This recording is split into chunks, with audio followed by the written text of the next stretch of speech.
Hey everybody, I'm Adam, Brian, Shanika, Jake, and I are hosting today's section seminar. And I just want to say in advance, I'm sorry to everyone that you're hearing from us, the leadership in the seminar. We usually, as y'all know from past years, prefer to have the membership speak. Things went very sideways. I was late starting the presentations, topics this year, and late getting our speakers, and then some of the speakers had to change. Anyway, I think the material will be good. We're trying to make it as up to date and kind of new as possible for the stuff that you're going to have to hear from us old folks. But again, apologies that you're hearing from us at all. And thank you to all those who volunteered to speak. Next year, we're going to get an earlier start and get y'all in here going and have nothing besides hosting from us. So, Shanika, if you go ahead and lead us off with our first section. Absolutely. Good morning, everyone.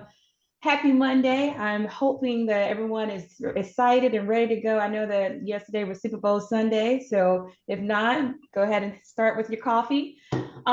We have some excited topics that we're going to discuss today. To get us started this morning, we're going to, the first topic is repellents and dispossessories, recovering possession of real and personal property. And I'm so excited to introduce our first set of panelists. They are experts in their fields, masters of insight, and thankfully for us, they're not charging us by the hour. So the first panelist that we have is attorney Mike Kaplan. He's a commercial litigation attorney with over 20 years of experience in Georgia. He represents banks, credit unions, landlords, and property management companies in debt collection, state court litigation, and property disputes. He is a graduate of the Washington University School of Law, and he frequently provides lectures on commercial collections and leasing issues. Our next panelist is attorney Dave Pacino. He is a seasoned attorney specializing in landlord-tenant disputes, bankruptcy litigation, and fair housing defense. With over 30 years of experience, he has handled thousands of civil cases, including reported appellate and bankruptcy matters. He has led legal teams at multiple law firms and conduct legal training and seminars. His law degree is from Ohio Northern University School of Law, and he is a member of the state bar where he is a trial he is a trial certified and a member of the bankruptcy section, and he's also a member of the Atlanta Apartment Association. And lastly, this morning, we have Judge Todd Ashley, who is a magistrate court judge in Fulton County, Georgia, and has been since 2019. Previously, he served in various prosecutorial roles, including being an executive assistant district attorney for Fulton County. He was an appointee of former Governor Sonny Perdue to the Criminal Justice Coordinating Council, where he served as a term as a vice chair of the Crime Victims Compensation Committee.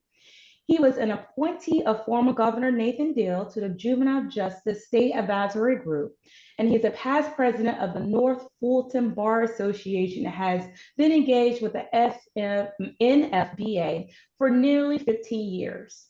He served as a term as a co-chair on the Multi-Bar Leadership Council, an organization dedicated to supporting diversity and inclusion programs across the bar. He has been a member of the local and voluntary bars committees of the State Bar of Georgia for 6 years, and he holds a law degree from the Atlanta John Marshall School of Law. Ladies and gentlemen who are observing today, please help me introducing our wonderful panelists and their discussion for this morning. Thank you all.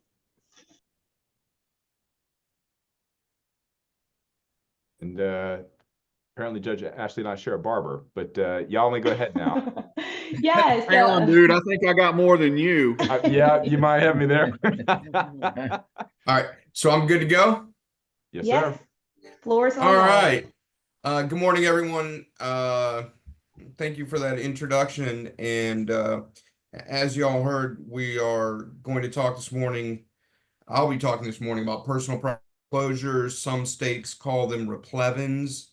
I like to call them personal property foreclosures. And basically, we're going to be talking about lawyers being repo men and repo women within the court system. We're going to be talking about recovering, when you're talking about personal property foreclosures, cars, boats, MRI machines, excavators, all of these things which fall under the category of personal property.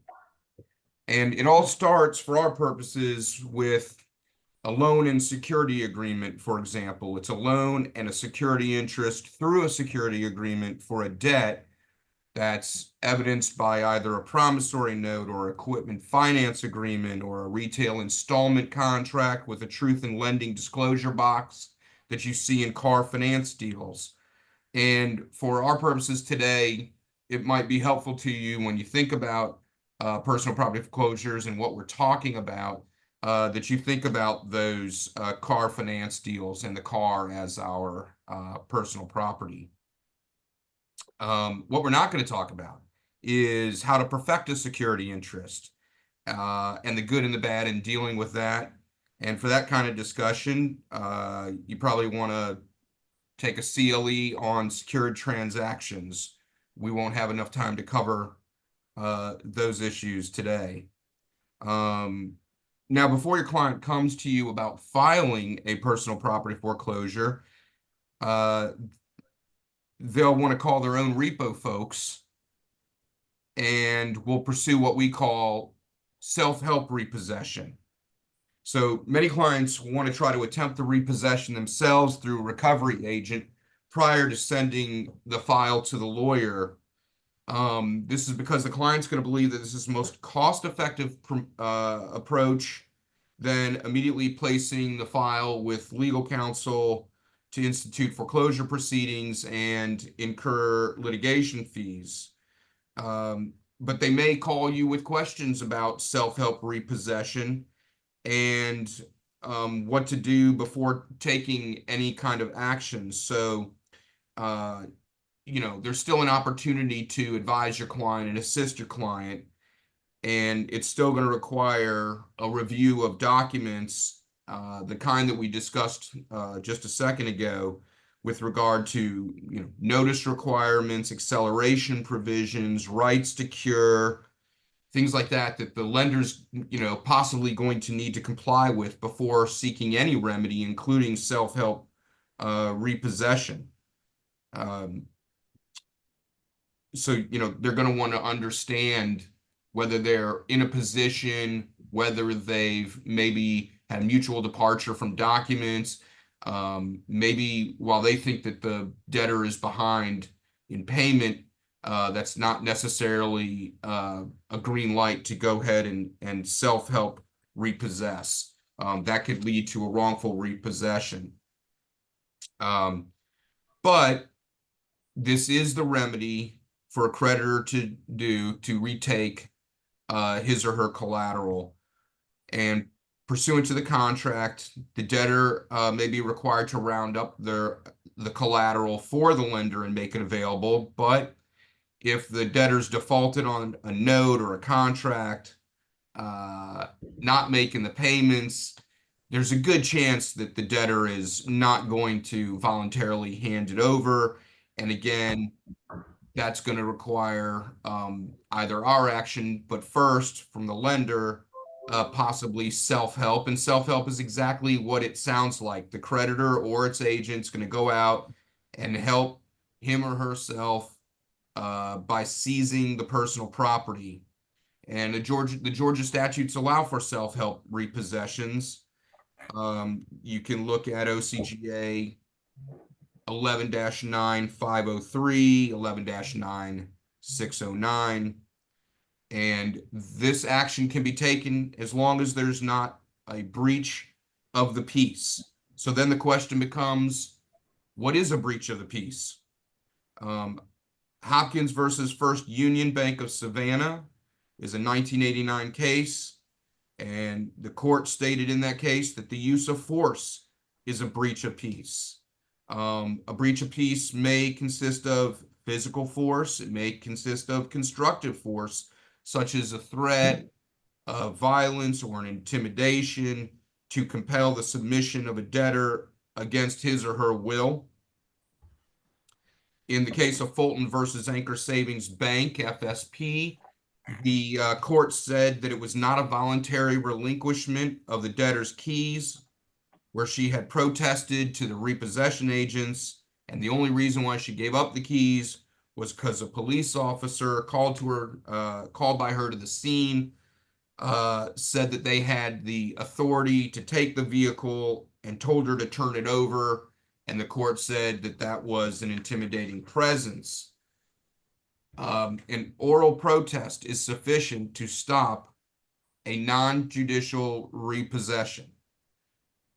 It's also been held that while removing a car from an open carport doesn't breach the peace, if you open a garage door, that will become a breach of the peace. So these are, again, things that you can talk about with your client when a client calls you and says, this is what we're going to do.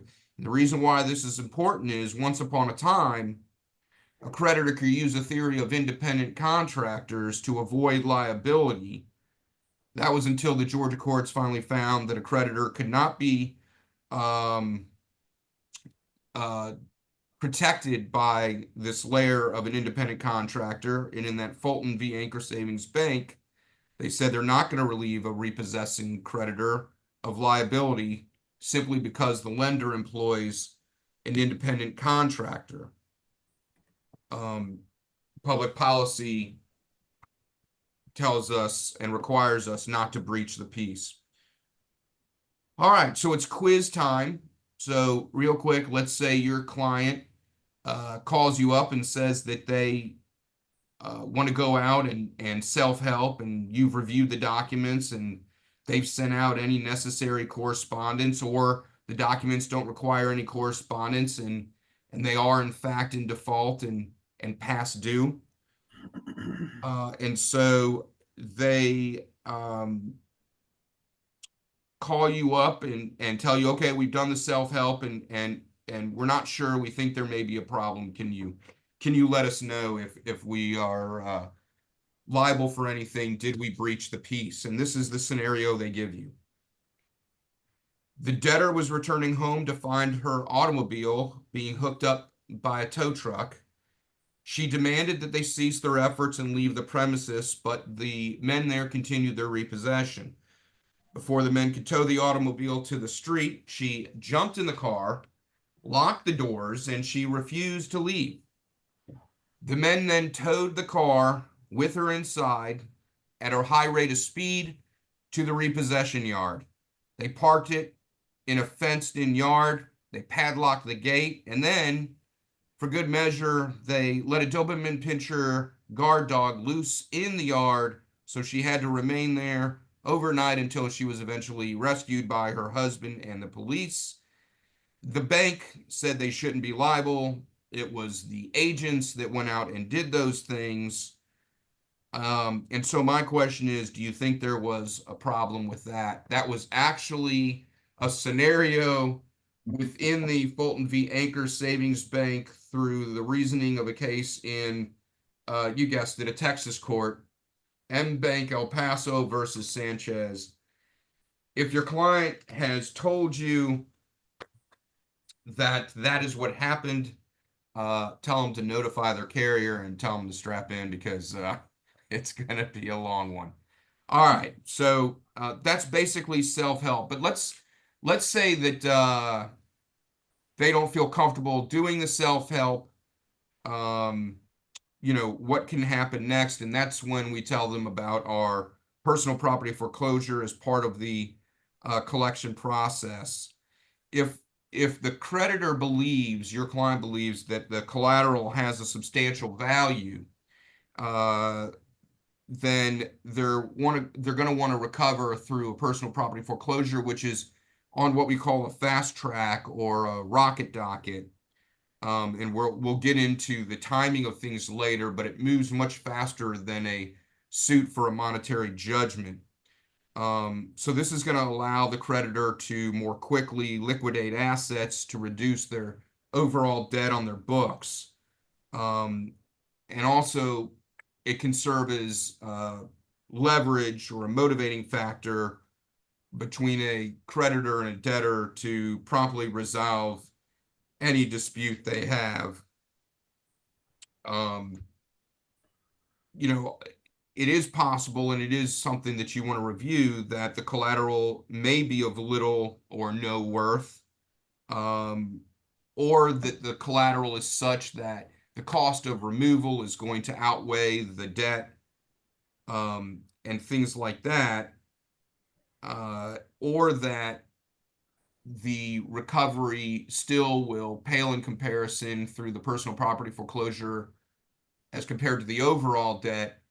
And in other CLEs, they will talk about disposition of collateral and the requirements there and commercial reasonableness and all these other issues that become defenses to a debtor. And maybe for a smaller recovery on collateral, you don't want to pursue that because you don't want to risk messing something up in the sale and notice provisions that could possibly bar collection or greatly reduce it.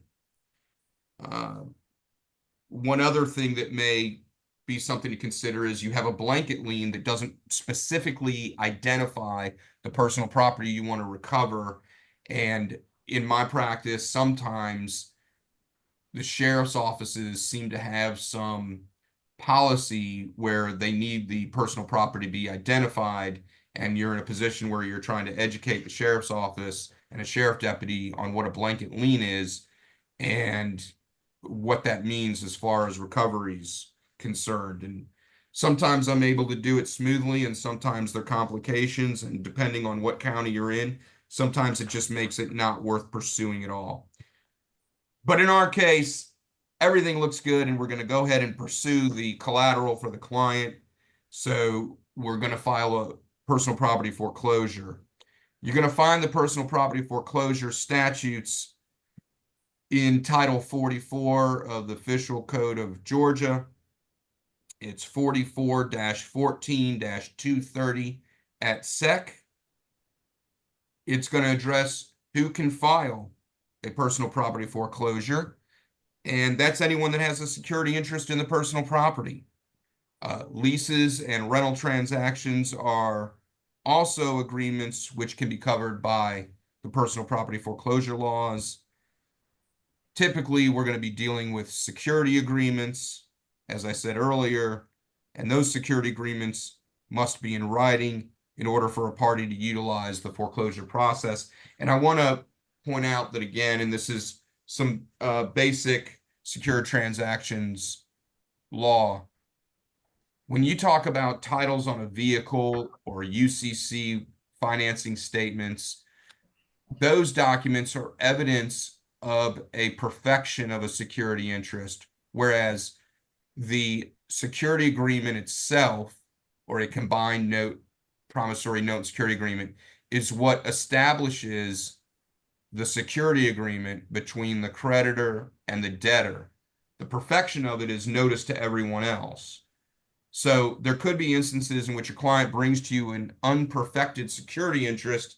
It's still a security interest, and then based on other facts and factors, you can determine whether you would recommend your client to still pursue recovery of the collateral in an unperfected situation.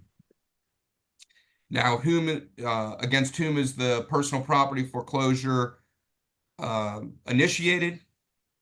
It's normally initiated under the original debtor, as I said, under a security agreement or a lease. It can be initiated against a successor in interest. It can be initiated against a party in possession of the property. There will be instances where a mechanic has possession of the vehicle, and in Georgia, if the lender did not consent to work being done on the vehicle, then the mechanic's lien is going to be inferior to the lender's lien, and you could pursue them as a party in possession. Maybe the debtor, in an effort to conceal the vehicle, gave it to a friend, neighbor, relative, in which case that's a party in possession. If you know where they are, where the car is, for example, you can pursue them on a personal property foreclosure. If the car is stored in a towing yard. You could pursue them as a party in possession unless they notified the lender that there were storage fees that were going to accrue if the car wasn't picked up. And at that point, you probably are going to have your lender negotiate, or you negotiate with a towing company to pay them some storage fees. Where is jurisdiction and venue for a personal property foreclosure? Let's talk about the jurisdiction.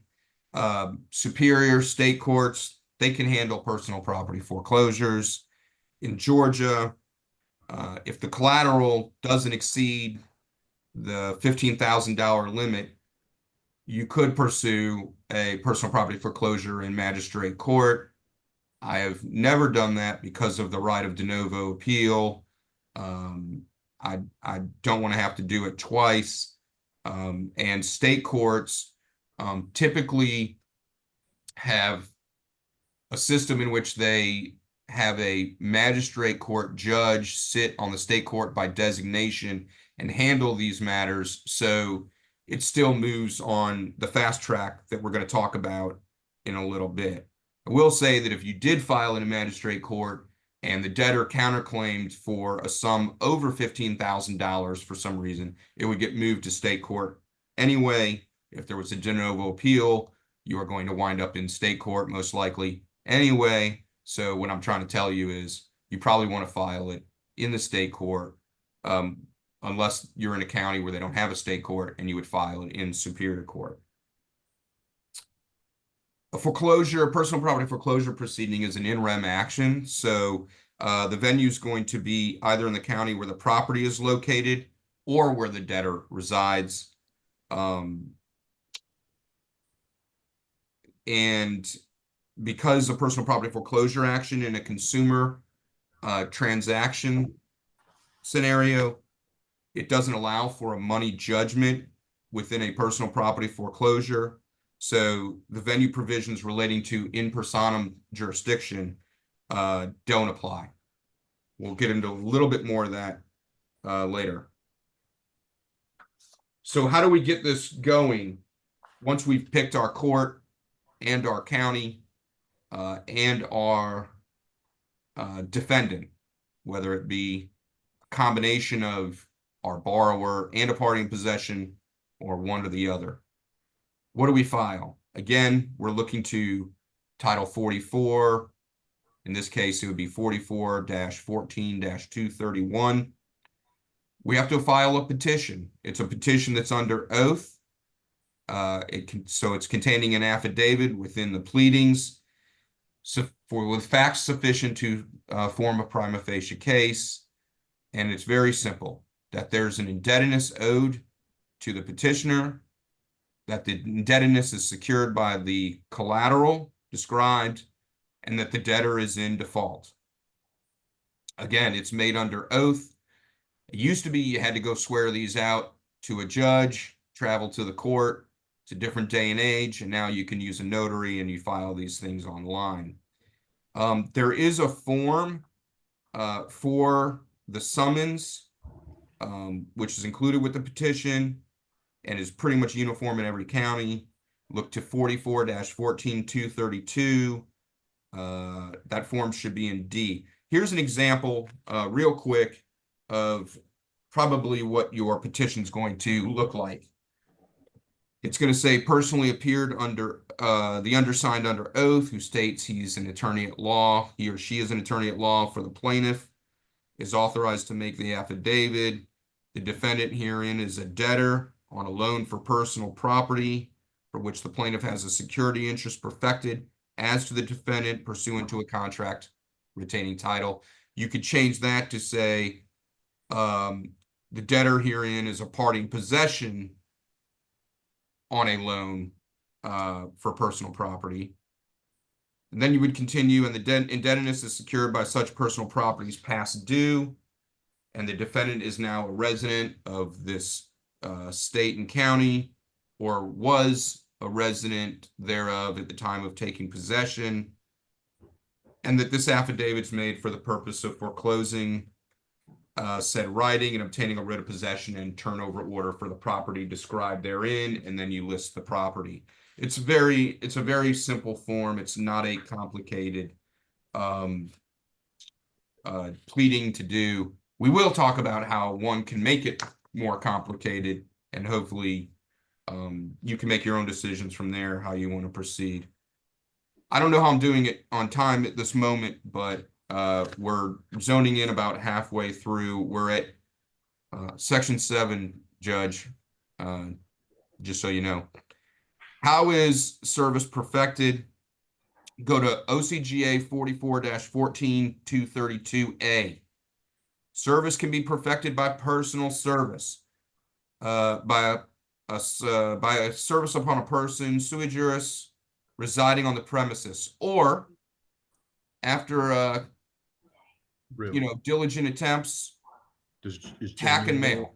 Needs me to get to the office to check. So if no such person can be found on the premises after a reasonable effort, the sheriff, marshal, constable can tack and mail. And this is why this tends to be a quicker process also than in a suit for money judgment, because if there's no one at the house, but that's the address on the contract, then the sheriff can just tack it to the door and you have service.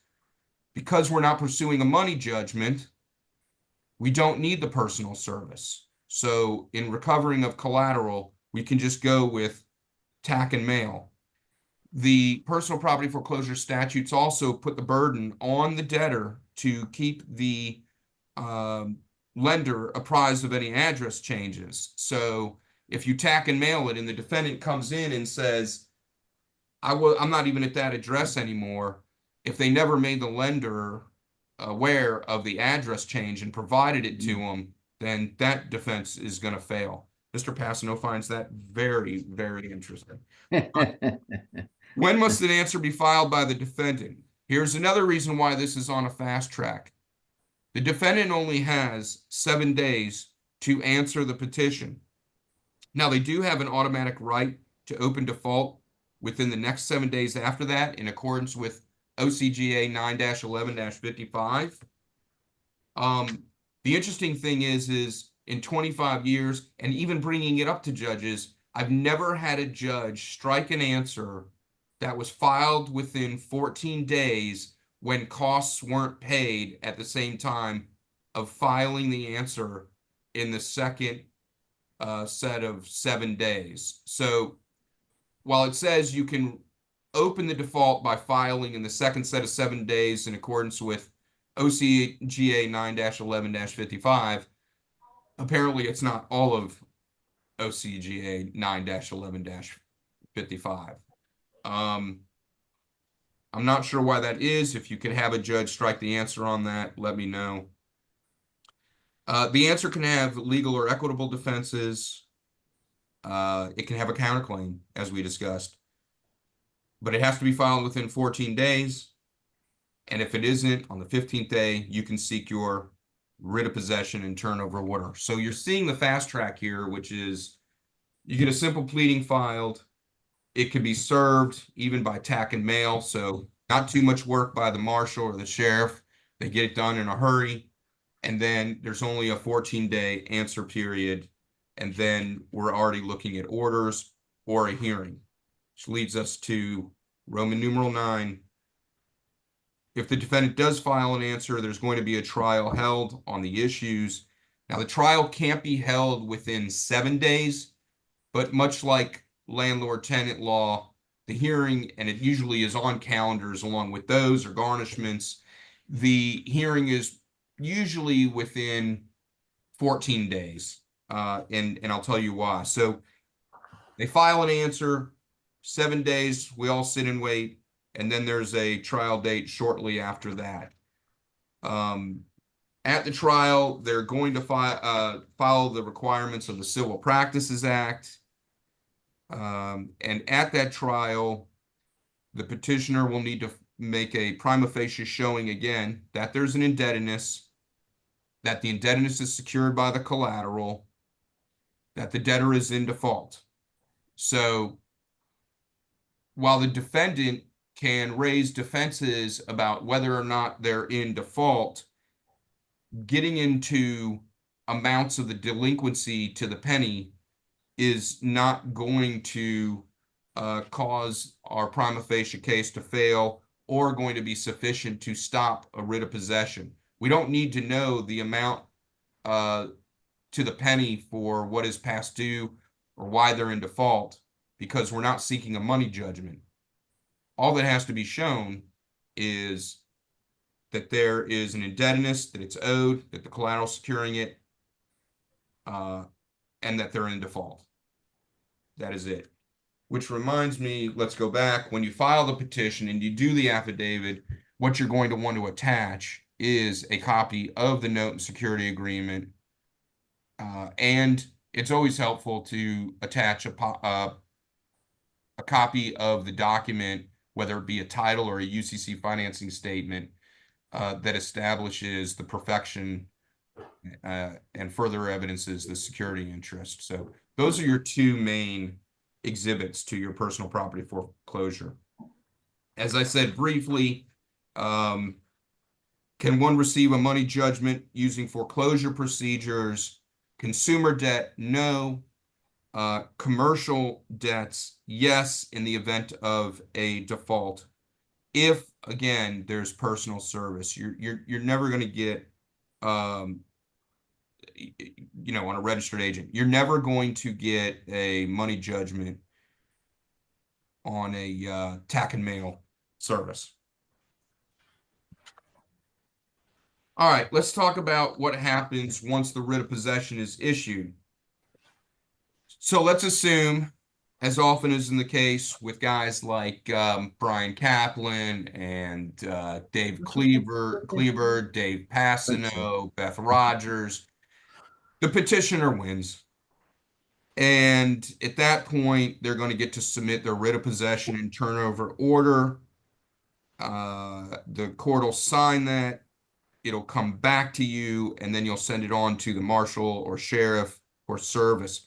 As far as the form order, and it is a form order, it's OCGA 44-14-233.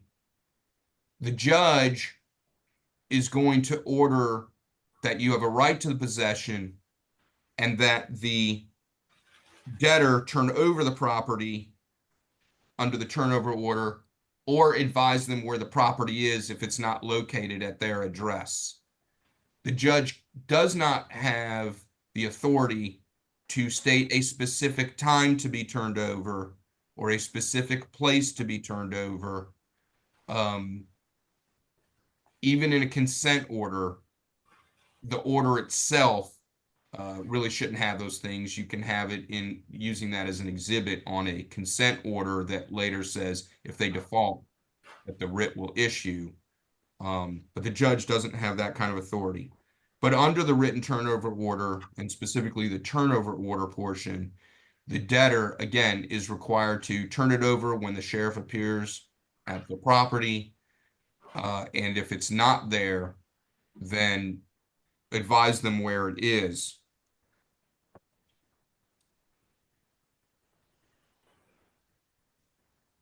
What happens to the property while a trial is pending?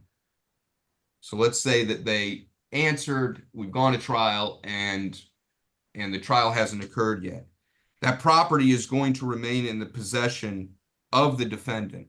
However, if it appears that more than 2 weeks are going to pass before the trial commences, then the defendant is really required, most likely upon motion, to pay into the registry of the court any past due amounts. So in that case, there is going to be a hearing where if the parties can't agree to the amounts, to determine what that is and whether it's going to be paid into court. I will tell you this, depending on where you are, be mindful of having to take this step for your client, who in these cases are typically looking to not spend very much money in this recovery process. If the hearing is going to be soon, although not within 2 weeks, by the time you file this motion, have that hearing, to have the other hearing, you might as well wait for the actual trial on the merits. So see how far out they're looking to schedule your hearing before you do this. Depending on whether there's a counterclaim or the kind of dispute over the money, there may not be any money to be paid in the registry of the court. If there is, however, and the defendant doesn't pay it, then a writ of possession, while not dealing with and ending any trial in the merits, will be issued, and the petitioner could control the collateral and hold it during the pendency of the action. One thing to note is that after the date of service of the summons, the defendant cannot transfer, move, or convey the property unless a bond has been posted. That's under OCGA 44-14237. The bond shall be for a sum equal to the value of the property or the amount of the alleged remaining balance, whichever is less.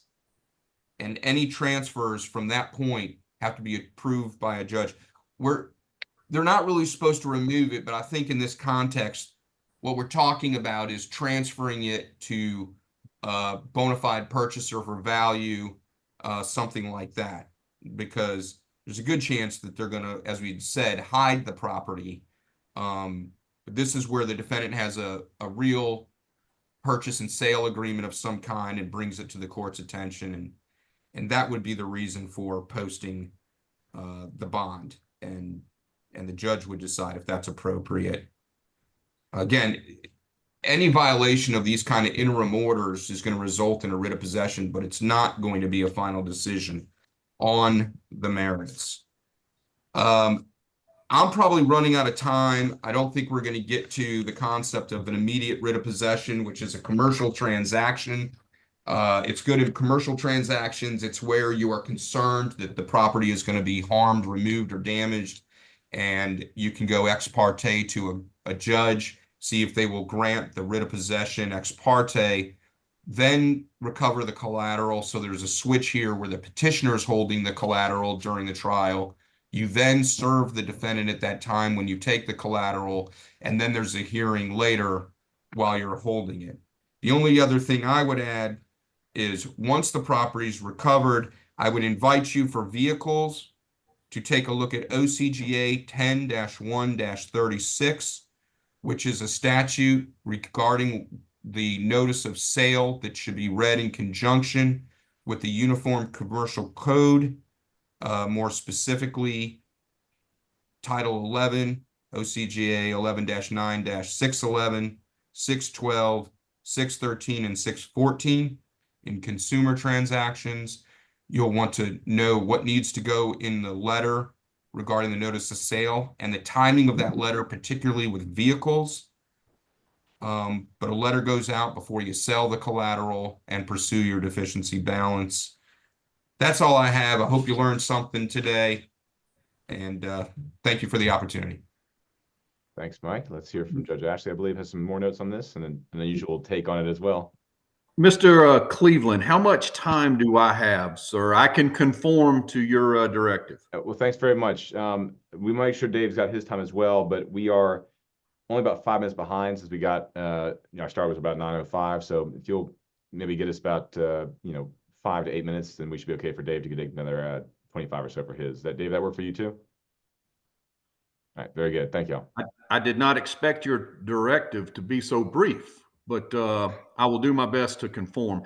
If you would give me a 3-minute heads up, there's a couple of things, because I notice a number of my regular customers on this Zoom, Mr. Cleveland. I got you and Mr. Passano and Mr. Kulo and Mr. Stamps and Borland, Miss Leahy, Miss Robin. It turns out we have a little more flexibility in the fully digital format than we do in person. And so if you happen to go over, not that I'm blessing this necessarily, but if you or Dave happens to go over, there is flexibility for us to make that up in the back end. It's by consent, sir. I get it. So first of all, good morning, everyone. I'm Judge Todd Ashley from Fulton County Magistrate Court. I recognize a lot of names on this Zoom. And let me just say that I share your pain. Fulton County Magistrate Court is also a high volume, fast pace, lots of cases, lots of stuff to keep up with sort of operation. like a lot of your practices, and I know y'all are working in other counties besides us too, but we can certainly appreciate that the struggle is real.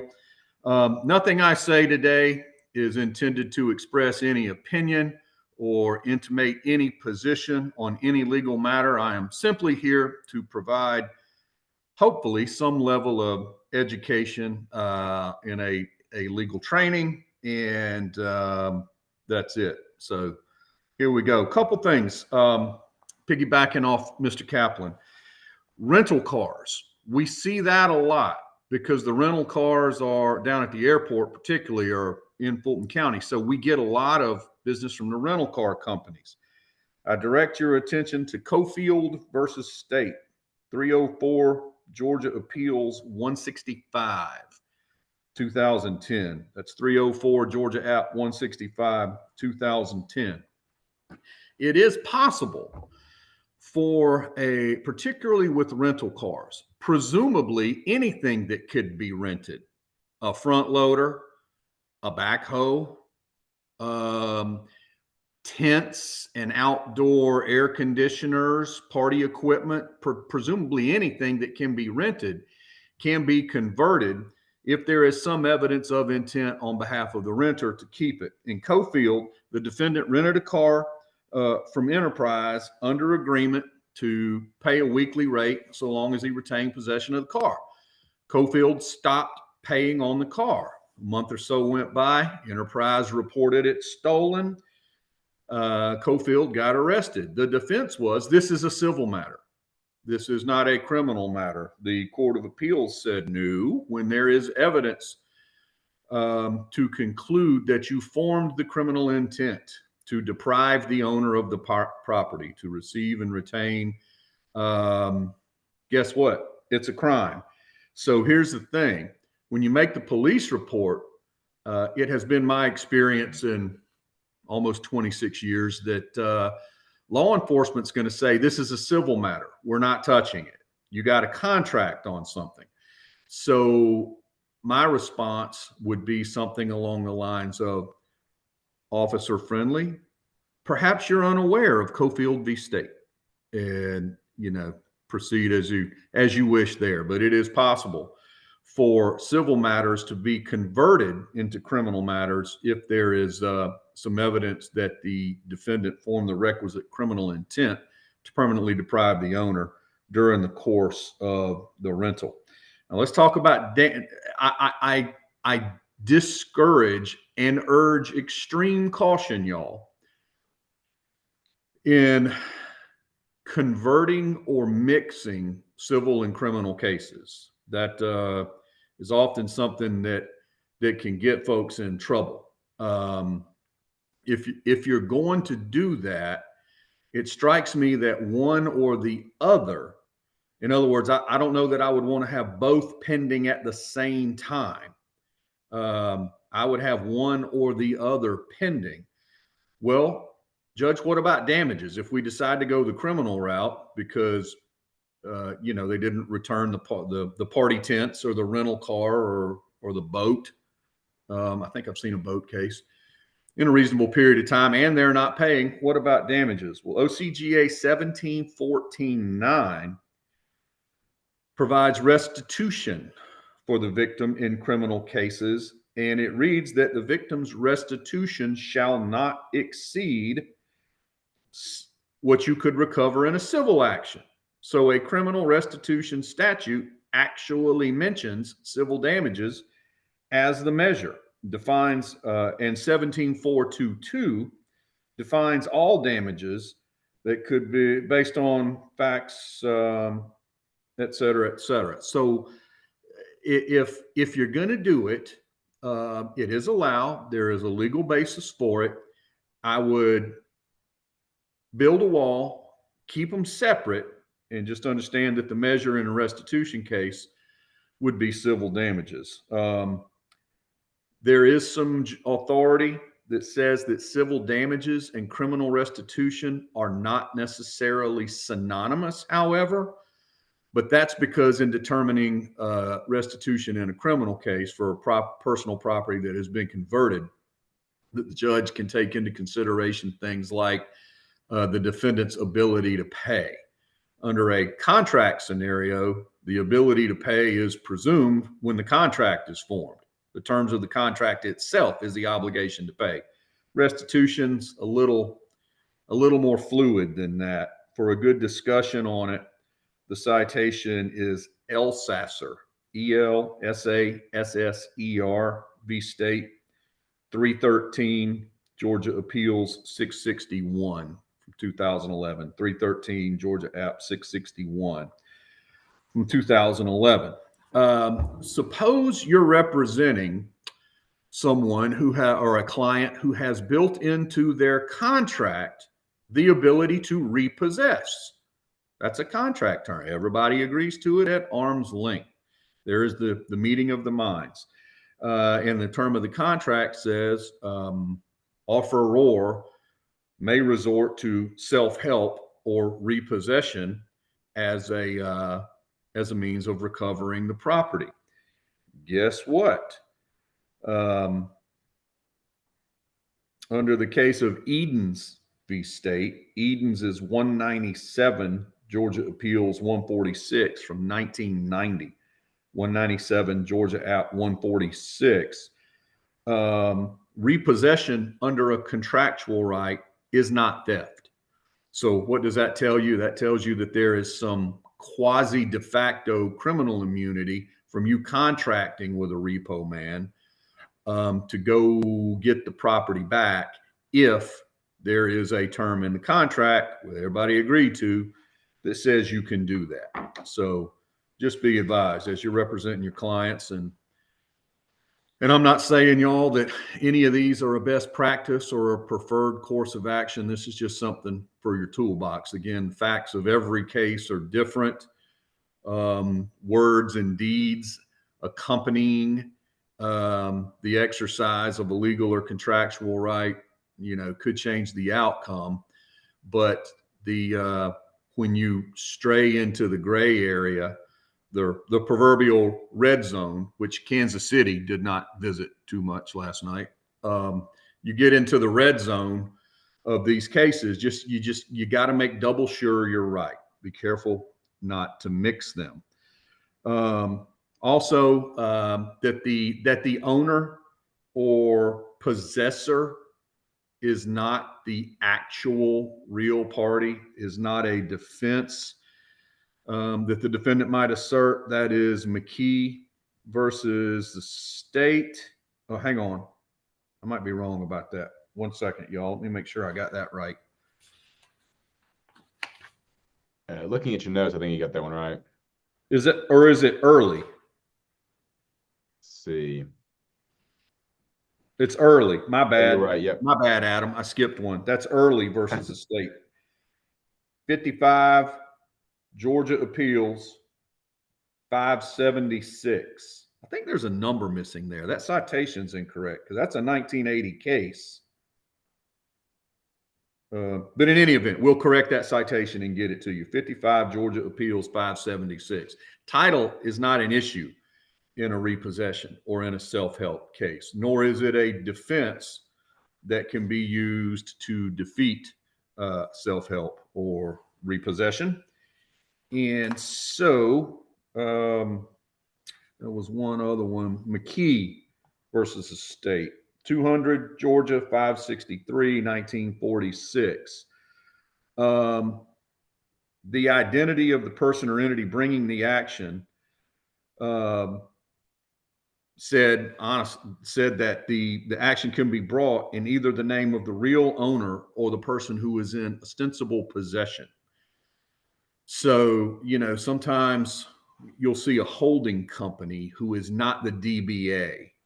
Or you'll see, like Mr. Passano in the dispossessory bar, they have iChart clients, right? I call them iChart clients because the plaintiff is listed SRVXIILP4. And I feel like I'm, at the optometrist getting new glasses, handling those calendars. But so whether or not the name of the party is properly identified, it's not a defense either. You'll see folks, tenants and I've actually seen it in other cases where they assert title or ownership or as a defense. It is not. And so, and furthermore, OCG 91121 gives the judge the ability to correct the name of a party. You can add a name, you can take a name away, and you can correct a name. And further, the uniform rules say cases really shouldn't be dismissed because of a misnomer in the party's name. So put that in your toolbox. I say this because sometimes I see defaults getting denied, or I see rulings coming through that there's some level of reconsideration on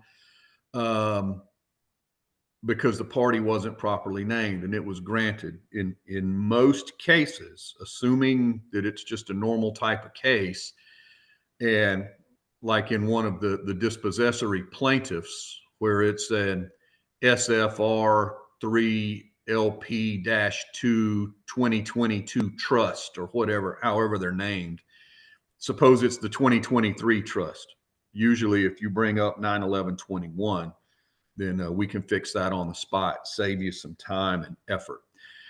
Wow, that was fast. Mr. Cleveland, how am I doing, sir? Do I have any more minutes?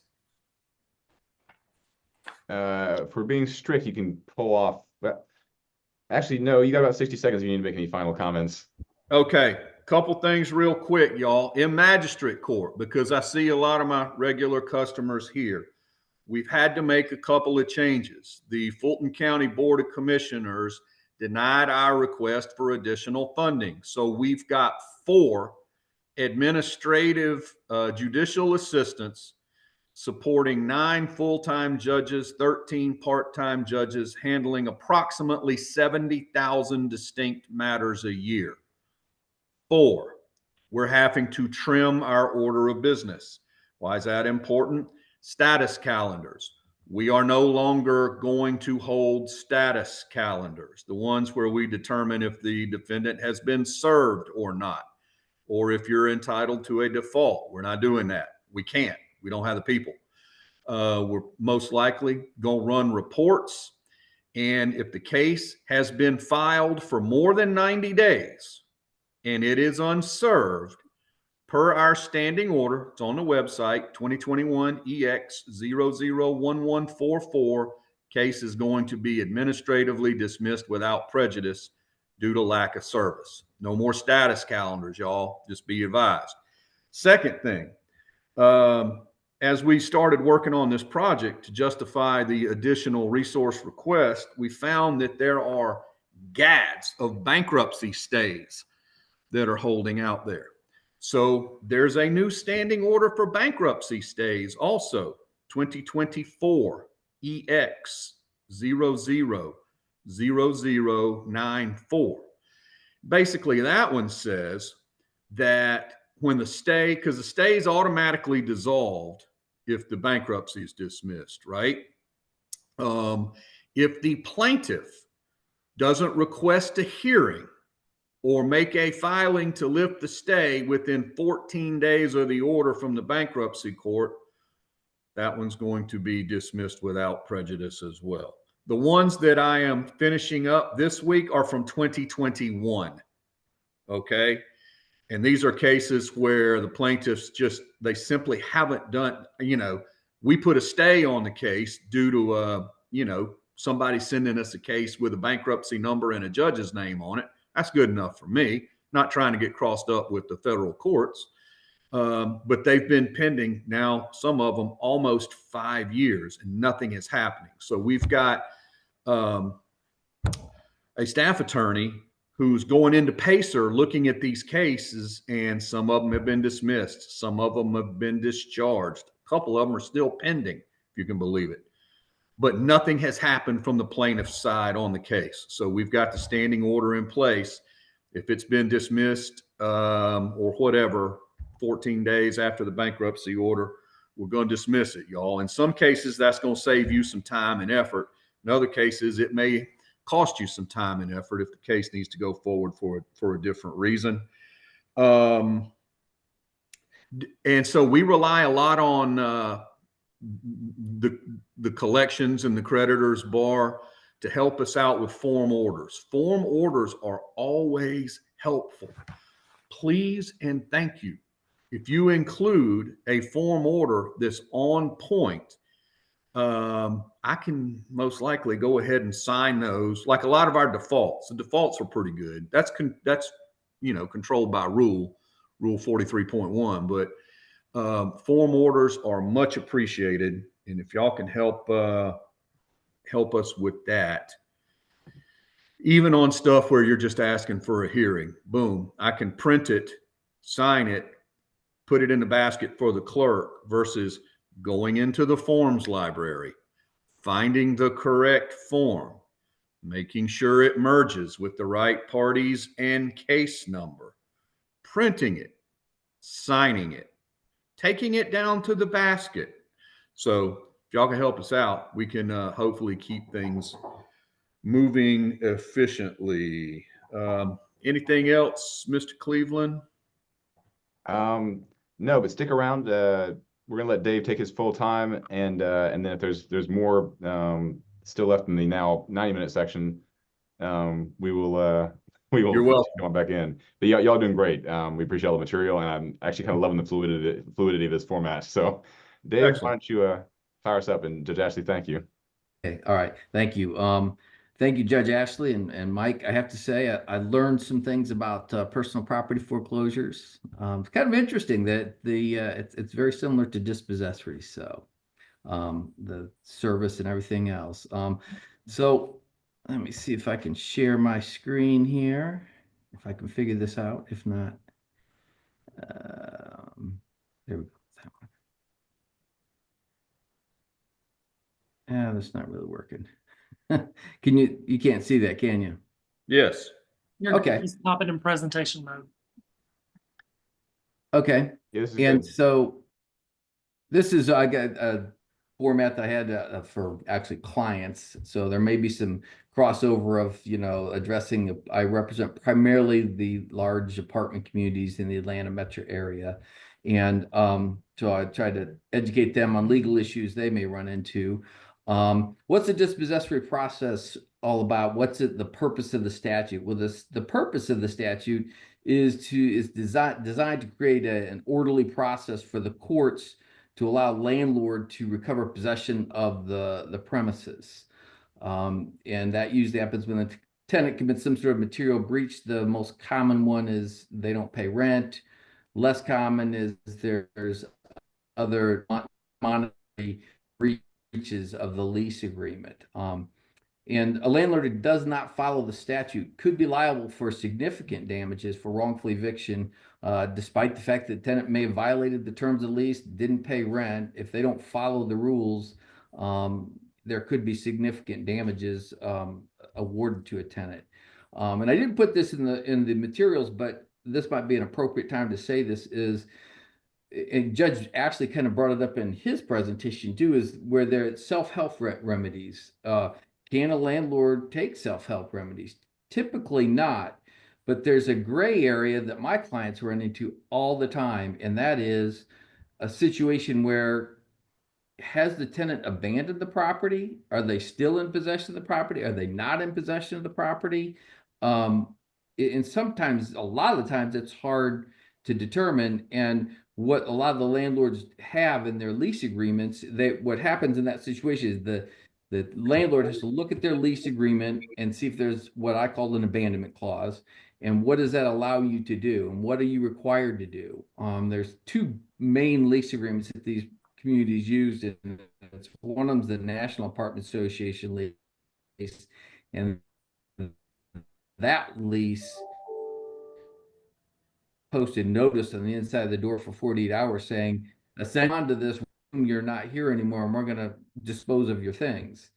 The other one is Georgia Apartment Association lease, and that is a long list of factors that you can look at to determine if they've abandoned the premises. So at least once a week, maybe even more frequently, I get an email from a client with an attachment of pictures. Have they abandoned? is this apartment abandoned? Now, that's in my book, that's a setup. I'm not answering that question because these abandonment situations are very fact driven. There's not very much case law on, what is considered abandoned, what's not abandoned. So I say take a look and see if they've met all the facts. You'll ultimately have to make the decision. It's just like a sliding scale of risk for you on if they're actually there. So those are really tricky situations. They're very fact driven, and I would just say look at your lease agreement, go over what the factors are. Have they been met? Have they not been met? And what your client's risk tolerance is really. So the first thing you need to do before you file a dispossession is you have to make a demand for possession. That's under OCGA 44-7-50A. Requires the landlord to make a demand for possession before filing the case. And if they don't do that, then your case could be dismissed. They've recently changed the statute on this, and the landlord is not in case notice to vacate or pay past due rent, late fees, utilities within 3 business days. Most of my clients were already doing that anyway. Once there's usually a grace period in the lease, then they were sending that kind of letter. But now it's required by the statute, which makes it clear that a demand possession can be what's called conditional. In other words, if you don't pay this money by this date, then we demand possession of the premises, and that's okay. But the demand should be absolute, just to save yourself a little heartache in court if that comes up as an issue. Usually it's not that frequent that we get defenses of the landlord failed to demand possession, but it does come up. Not make a demand for possession. All is not lost. There's actually some cases out there that say there's an exception to the demand for possession. That is where the tenant, would not have moved anyway. Essentially, is there a situation where the tenant wasn't going to move, even or you knew it was going to be refused? These are hard to prove. I'll be honest with you. I've only had to go to court on these a couple times, and a good tenant's attorney is gonna, coach their client well. Don't say you would have moved, or just coaches them on that. So those are a little hard to prove. So I would encourage you to have your clients make the demand, send the 3-day notices. And the other thing they changed on the statute was let me see if I put it in the second part of my materials. No, they also are requiring that the notice be posted in a conspicuous place on the door. And I'm not sure why they changed the statute, if there was a problem, but I just think it's kind of crazy that they're doing that. It's just only thing that's gonna happen is we're gonna have litigation on whether it was posted in an envelope, a sealed envelope, I should say, conspicuously on the door of the property. And it also says it's going to be delivered via any additional method or methods agreed upon in the rental agreement. So, 2 things: you got to send the 3-day notice to pay or quit, and then you have to post the notice in an envelope conspicuously on the door. So be aware of those changes. Those are pretty recent changes to the statute. There are 3 bases you can file dispossessory. Non-payment of rent should be self-explanatory, pretty straightforward. This is the most common. Holding over is the second ground. That's the ground you're going to use after you've terminated a lease agreement. And just caveat there is to make sure that if you terminate the lease agreement, that you don't terminate the lease and then go ahead and file a dispossessory. Some of my clients jump the gun on this a lot of times, and we have to dismiss and refile. But you have to wait for the termination date to expire and the tenant's still in possession. Check to see if they're still in possession.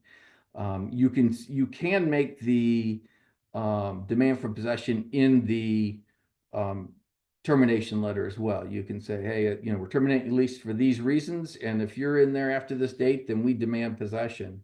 So you're okay doing it that way, and you would file on the basis that they're holding over now. Third ground is tenant at will or sufferance.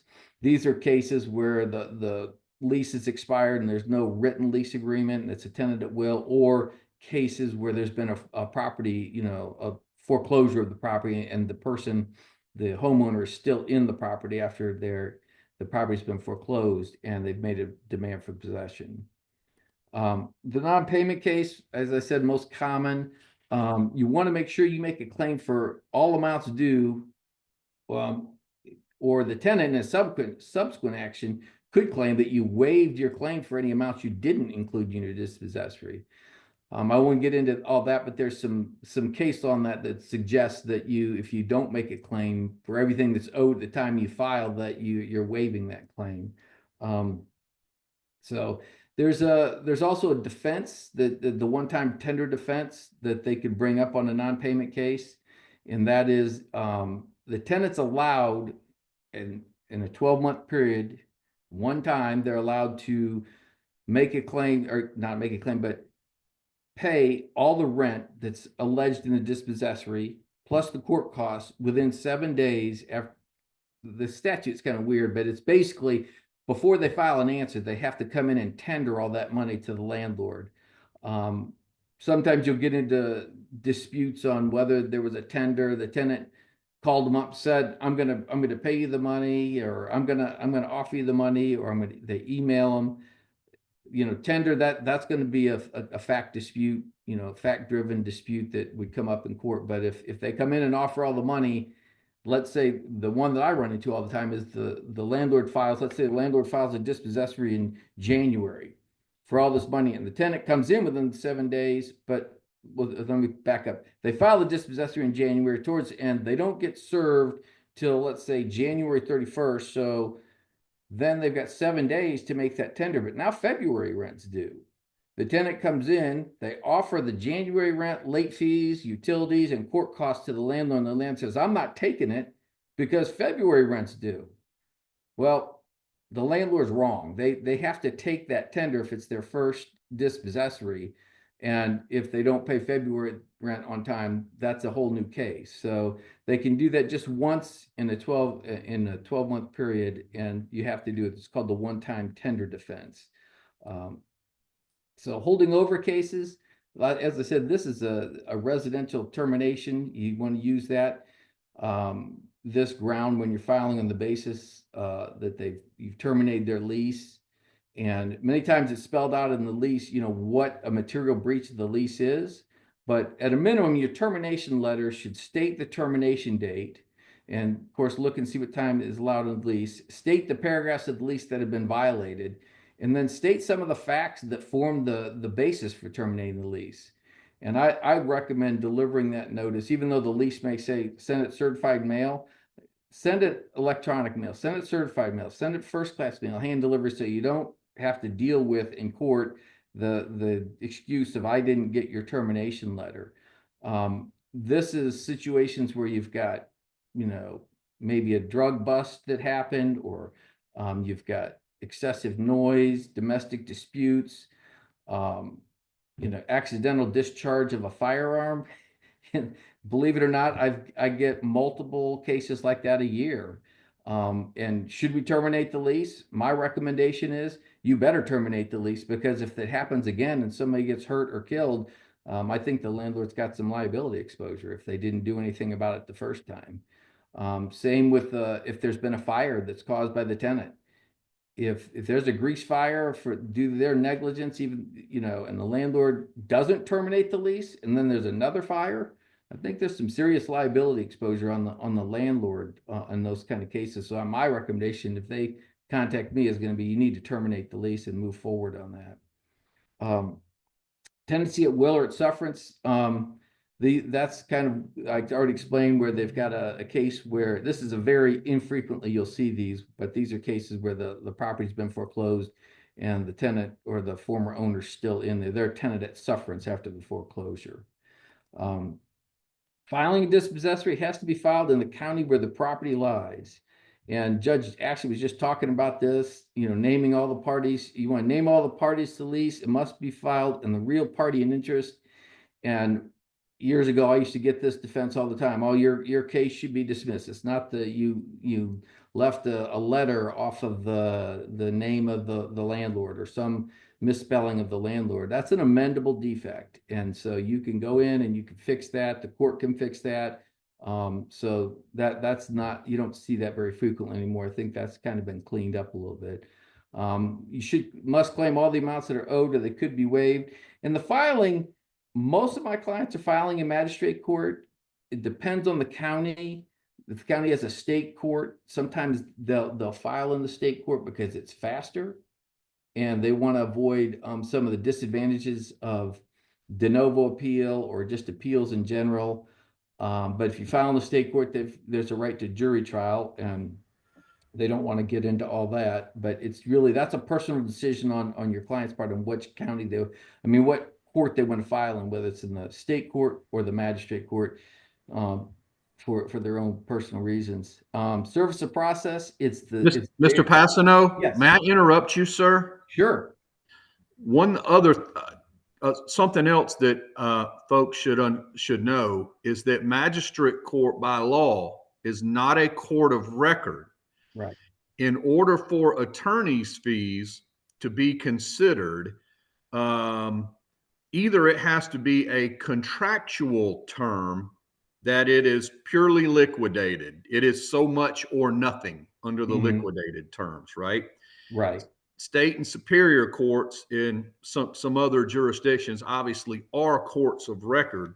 So if there's a case where attorney's fees are a concern and it's not something that just you work out between the attorney and the landlord client, then just be advised. It's sometimes getting attorney's fees in magistrate court, we are limited because we're not a court of record in what we can award.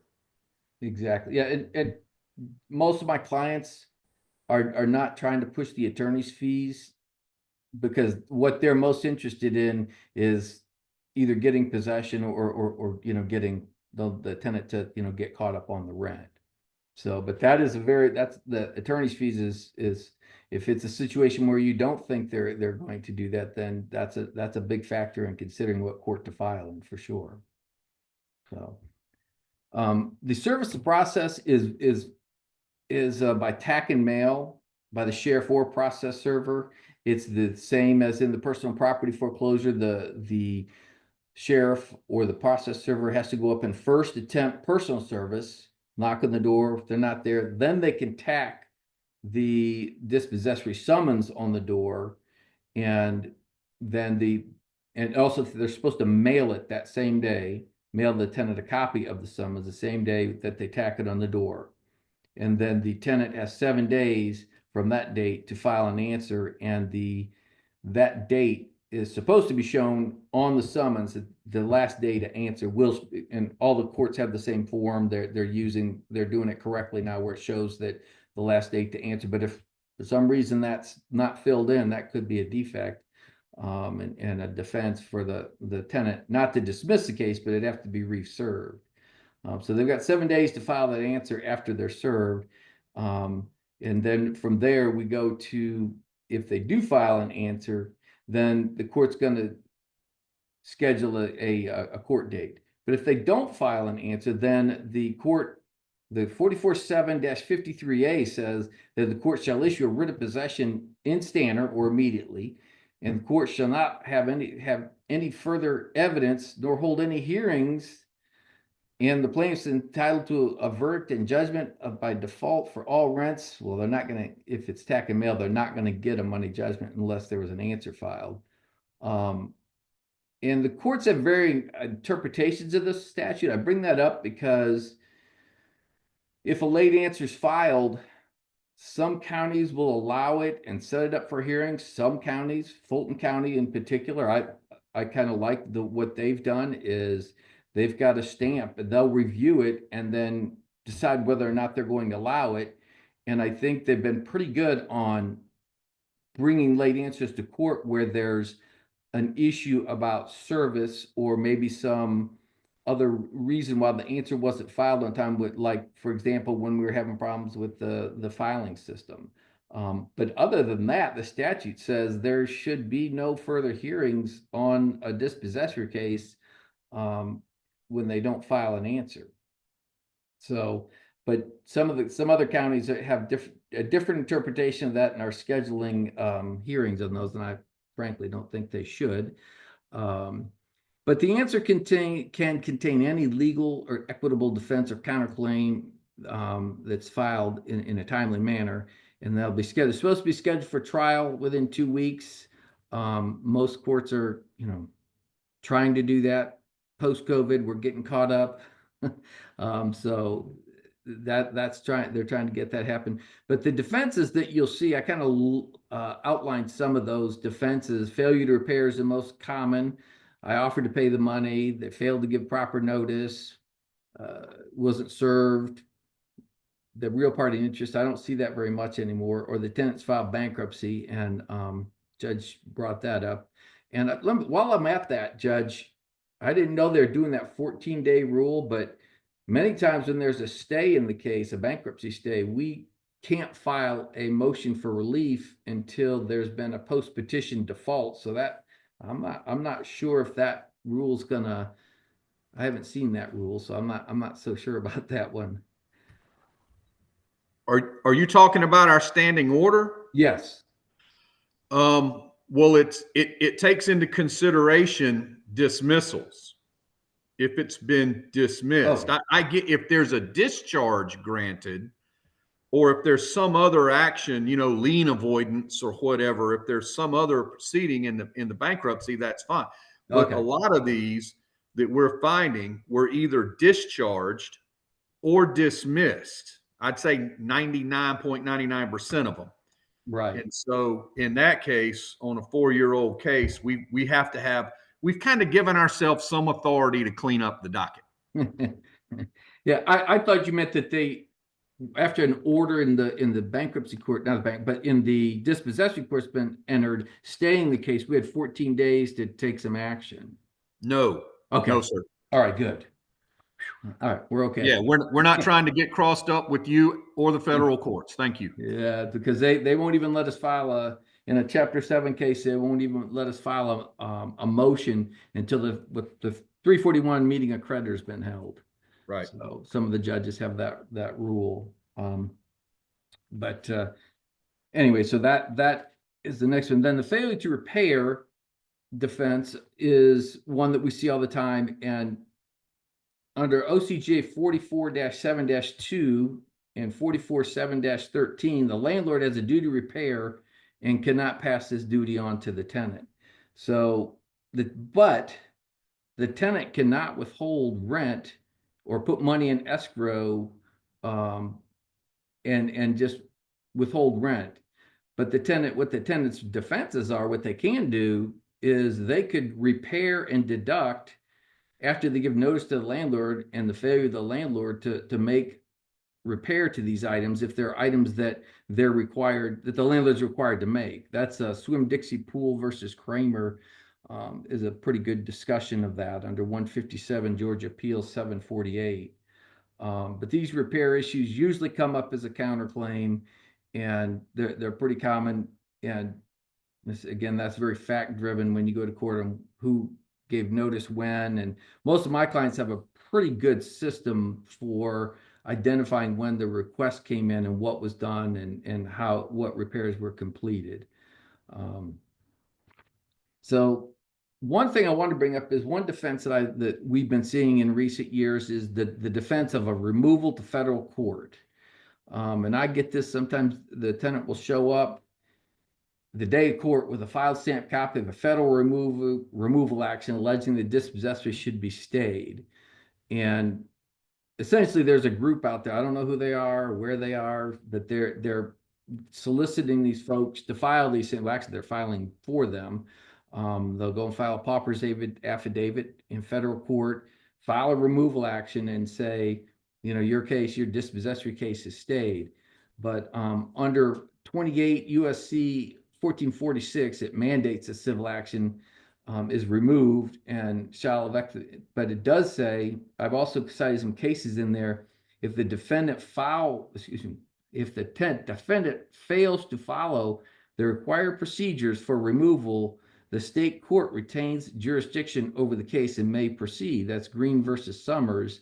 And a fairly recent case of Lingo Smith versus Lingo, a 2012 case, the Lingo court followed that holding in the Green case and said that essentially if the tenant doesn't file their removal action within 30 days after being served with the dispossessory, then there is no stay. They can no longer remove it. And even if they file a removal action, the state court still retains jurisdiction to proceed with the dispossessory case. So they've got 30 days after service. If they don't file the removal within that time, the state dispossessory court can still move forward on the case. And the removal action does not, stay the case. Trial of a dispossessory case, the landlord's got the burden to prove their case, and the tenant would have the burden on their counterclaim.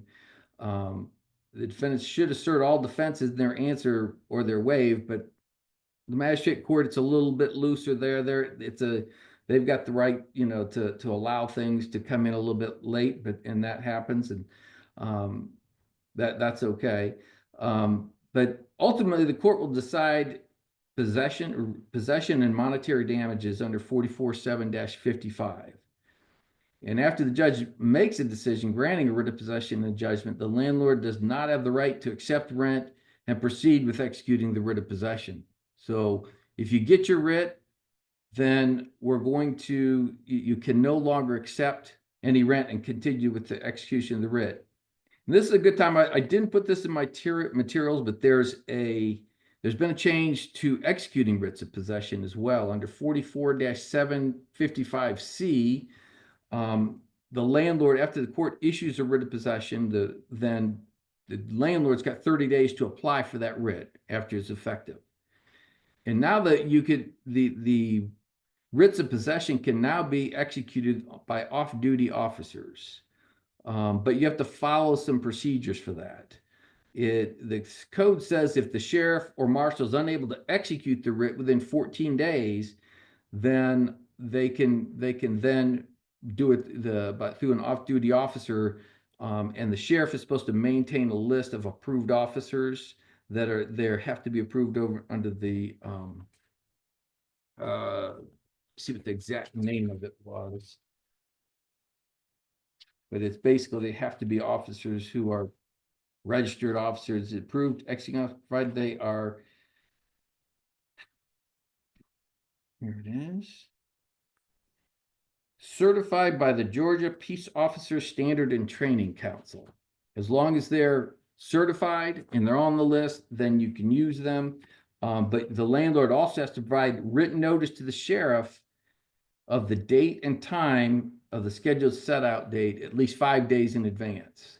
So there's some rules in place, but we are now allowed to use self-help.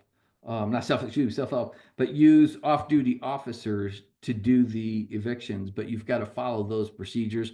And if you're thinking about doing that, every county's doing it a little bit different. So you might want to go and check that out with the officers or the county where you're at once you have your writ of possession to see if that's something you want to take advantage of. I wrote down some of the delays too. Jury demands, those are only allowed in state court. Appeals. I don't have time to talk about the appeals because they've recently changed that statute too. And that's a little bit complicated, but bankruptcy, if somebody files bankruptcy, you have to file a motion to lift stay unless the code says, the bankruptcy code says, unless the lessor, the landlord in this case, has obtained before the date of filing the bankruptcy petition a judgment for possession. So in other words, if you have already obtained a writ of possession in a dispossessory case, and then the tenant files bankruptcy, there's an exception to the automatic stay under 11 U.S.C. 362 B22 that says, well, if the landlord's already got their writ of possession and then you come in and file a bankruptcy, that does not stop you from moving forward and executing your writ of possession. You're still entitled to do that. But if the tenant files bankruptcy before you get your writ of possession, the only way to move forward is to go to the bankruptcy court and ask them for a hearing on a motion for relief from stay. And then once you get your order back from the bankruptcy court, take it back over to the state court and move your case forward, or the new rules of the bankruptcy court could get you in trouble with Judge Ashley. So that's I'm not gonna, I don't have time to talk about security deposits, so I'm getting to the end of my time. So I'll just tell you that the one thing there's some pretty strict rules for landlords on security deposits, on move-in inspections, move-out inspections, and there's some real liability exposure if they don't comply with those timelines under 44-7-35. They've got liability for 3 times the deposit plus attorney's fees. So that, I would just encourage you, if you've got a security deposit issue, to go look at that statute and the liability exposure before you try to dig your heels in and say, we don't have to return the deposit. So that's all I have, Adam. I think we're just No, you right nailed at it. about time. Way to leave us on a cliffhanger though. Geez, Dave. That's terrifying. We had one question we're gonna try to get to real quick, and then we'll take a 5-minute break. It was someone had asked, so you get your writ and you can't find the actual personal property, so vehicle, whatever it is, may have moved. Anybody got any brilliant insight? I didn't have a good answer to try to throw into the chat. So That's for personal property? Yeah, so the That's a car Mike is Kaplan. no longer on the in the residence where you went to get it. yeah, so your client may, again, your client may have folks that skip trace, or you may have the tools to search for a new or better address of the debtor.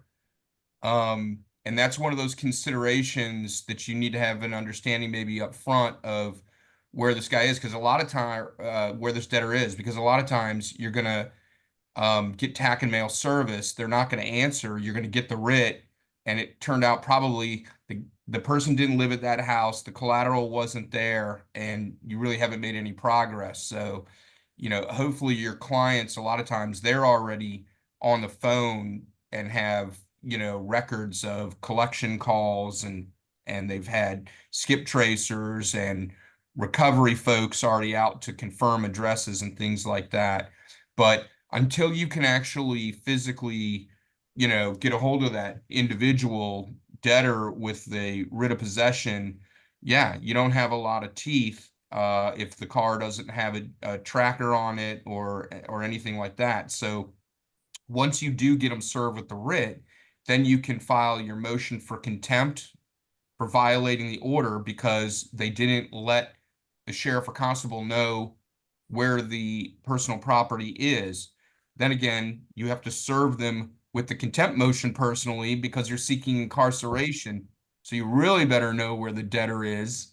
But once you get that point, I just had a 2.5-hour hearing of an excavator that I was looking for a year and a half, and he didn't know where it was, then narrowed it down to the state of Virginia, then narrowed it down to a town that he knew about 60 days ago, and then it went from 60 to 30 to 14 to I finally got a picture of that very day of where the excavator was located. But yeah, until you get that far, it's tough, and that's why your client has to really decide, and you need to give your client, as in any case, some level of expectation, so they're not disappointed. It's not always easy to run these things down. Look, All right. quick question for Dave Pacino. At what point do you counsel your client in the dispossessory process to return any monies where the tenant is trying to tender it to create defenses and that sort of thing? Especially, and this is after the dispossessory action has been filed and served. Well, to be honest with you, most of the times they don't counsel me till it's been done. And sometimes I'm standing in front of the court. This happened to me just a couple of months ago. I'm standing in front of the court. Hi, Dave. The tenant comes in and says, it says, I offered the landlord, and I look at my client and said, did they offer? Yeah, they come. So a lot of time, most of the time, they don't ask me. But if they do, then I have to go and find the dispossessory case and find out when it was filed and where the window is that they were allowed to offer. And if we're still within that window and they're offering the correct amount, which 9 times out of 10, they're not offering the correct amount. They're coming in, they're just offering the rent and, you know, what they think is due. So Yeah. the tender defense doesn't really come into play too often. But when it does, you have that follow where it goes into another month and the landlord wants the other month before they'll take it. That's real problematic because they kind of, the landlords don't understand. Yeah. Thank you. All right. Mhm. Thank you, Mr. Dave. Cleveland, may I supplement one thing for Mr. Passano? Mother of God. Yes, by all means. Should I be quiet and move on? No, you got 90 seconds. Go. Housing Authority of the City of Atlanta versus Sterling, Sterlin, 250 Georgia 95. There is a feature of the tack and mail statute that says a landlord cannot get money damages if service is by tack and mail. However, if the tack and mail defendant files an answer, Sterling says the landlord can then get money damages going behind the statute. So the court has personal jurisdiction over the defendant if they file an answer, even when service is by tack and mail only. The answer doesn't have to be responsive. It can be late. Anything they file that is an answer gives the court jurisdiction to enter a money judgment, even when it's tack and mail service. Just be advised. Thanks, everyone. Okay, that was time well spent. Thank you. Actually, all of our presenters, thank y'all. I think we all got a lot out of that one. All right, so it is now 10:35 by my clock. We will break until 10:40, everyone. Welcome back, everyone. I hope everyone has been enjoying the conversation that we've been having thus far. Our next speaker that we will have is also a member of the Creditors' Rights Board, Jacob Amore. Just a little heads up, I know that you guys are in for a treat, and I have checked that he is not AI. So what this means, the information that you're going to have provided to you today will be 100% authentic, human generated, and he will also be able to share some insights from his own personal experience. Just a little background about Jacob. He is a partner at the law firm Bucker, Kamsey, Andrews, Wingard, and Wilstein. And I'm sorry if I mispronounced some of the names, PC. He has over 26 years of experience, and he specializes in commercial litigation, including business disputes, post-judgment collections, which he will be discussing today, and real estate cases and matters as well. In addition to litigation, he advises clients on corporate and transactional matters, such as commercial leasing, service and license agreements, and business acquisitions. Jacob holds a Bachelor's of Science from the University of Illinois, where he graduated he got his JD and graduated with a cum laude from the University of Georgia. Go Dogs! He has also served as a speaker at previous CLEs and seminars and topics related to post-judgment collections and commercial leasing enforcement, ethics, and professionalism. It is my dearest pleasure to welcome and introduce Jacob. You may take the floor. Thank you very much. I'm make sure yes, I'm not muted. Okay, I did that correctly. And let me just say, if I was AI, I would hope that I was a little bit better looking through the AI filter, or I had more hair, or I was a little thinner. So it is definitely me this morning. I'm going to cover a bit of a collection of post-judgment collection topics. And we're going to start with what do you do when you get a judgment to perfect the judgment, and issues relating to recording the judgment, keeping your judgment alive, preventing it from going dormant, and what you can do to revive the judgment if it does, in fact, go dormant.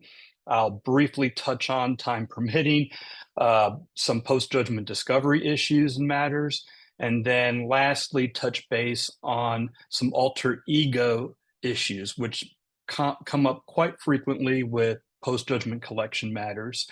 And then later, after at the conclusion, we will end with a nice discussion from Adam and Brian Kaplan on garnishment matters. But let me start with, what do you do once you get a judgment? These are topics that they do not teach you in law school. I think, like a lot of folks, when I first started practicing law, I just assumed, oh, you get a judgment and then the defendant pays it and everybody's happy and you go on your merry way. And as I'm sure most of you know, that is not how it works in the real world.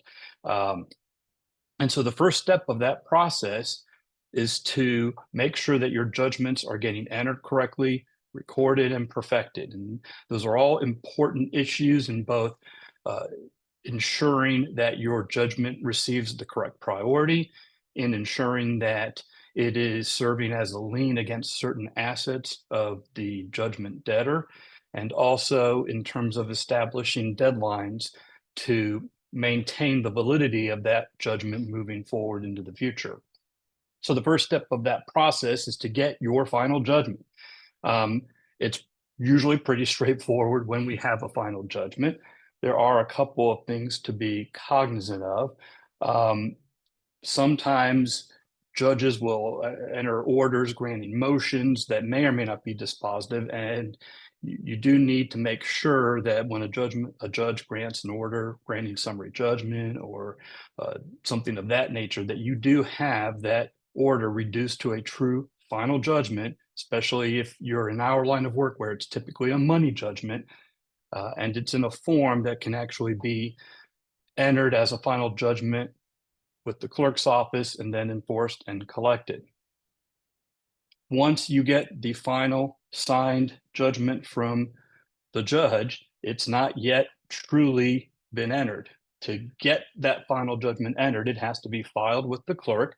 Typically, judges will have that done internally, but make sure it's happened. It doesn't happen a lot, but every now and then you'll get a final signed judgment from the judge's chambers, but it hasn't been filed. So obviously, the date of entry of the judgment isn't when the judge signs it, it's when it's actually filed with the clerk's office. Secondly, you do need to make sure you have completed and submitted a civil case disposition form. And again, that's something that every time we have a new assistant or paralegal working with us, that's something you just have to work to make sure it's part of your checklist of things that are being submitted to the court along with that final judgment form, because technically in the code section that references this is OCGA 91158. Your judgment is not technically entered until that civil case disposition form has been submitted. So make sure you go ahead and get that in as soon as possible. In connection with your final judgments, you need to make sure, well, you don't need to make sure in terms of recording the judgment, but I like to track and include in my final judgment forms the correct and applicable post-judgment interest. Regardless of whether you put the post-judgment interest in the final judgment or not, it is still going to apply and you'll be entitled to it. But as a practice matter, I think it makes more sense to reduce that post-judgment interest to the actual percentage that's applicable and put it in the form of the judgment itself when you submit it to the court for entry. For federal judgments, the applicable rate is in 28 USC section 1961, and it's based on the 1-year constant maturity treasury yield. Right now, that's around 4.2%. Obviously, you just need to look it up at the time you're putting together your final judgment form. For state judgments, it's in OCGA 7412. Currently it's the prime rate plus 3%, and that's right around 10.5% currently. Again, it's not required that you put it in the form of the judgment, but I recommend that you do so you don't get years down the road in the collection and have an argument over what the applicable interest rate was.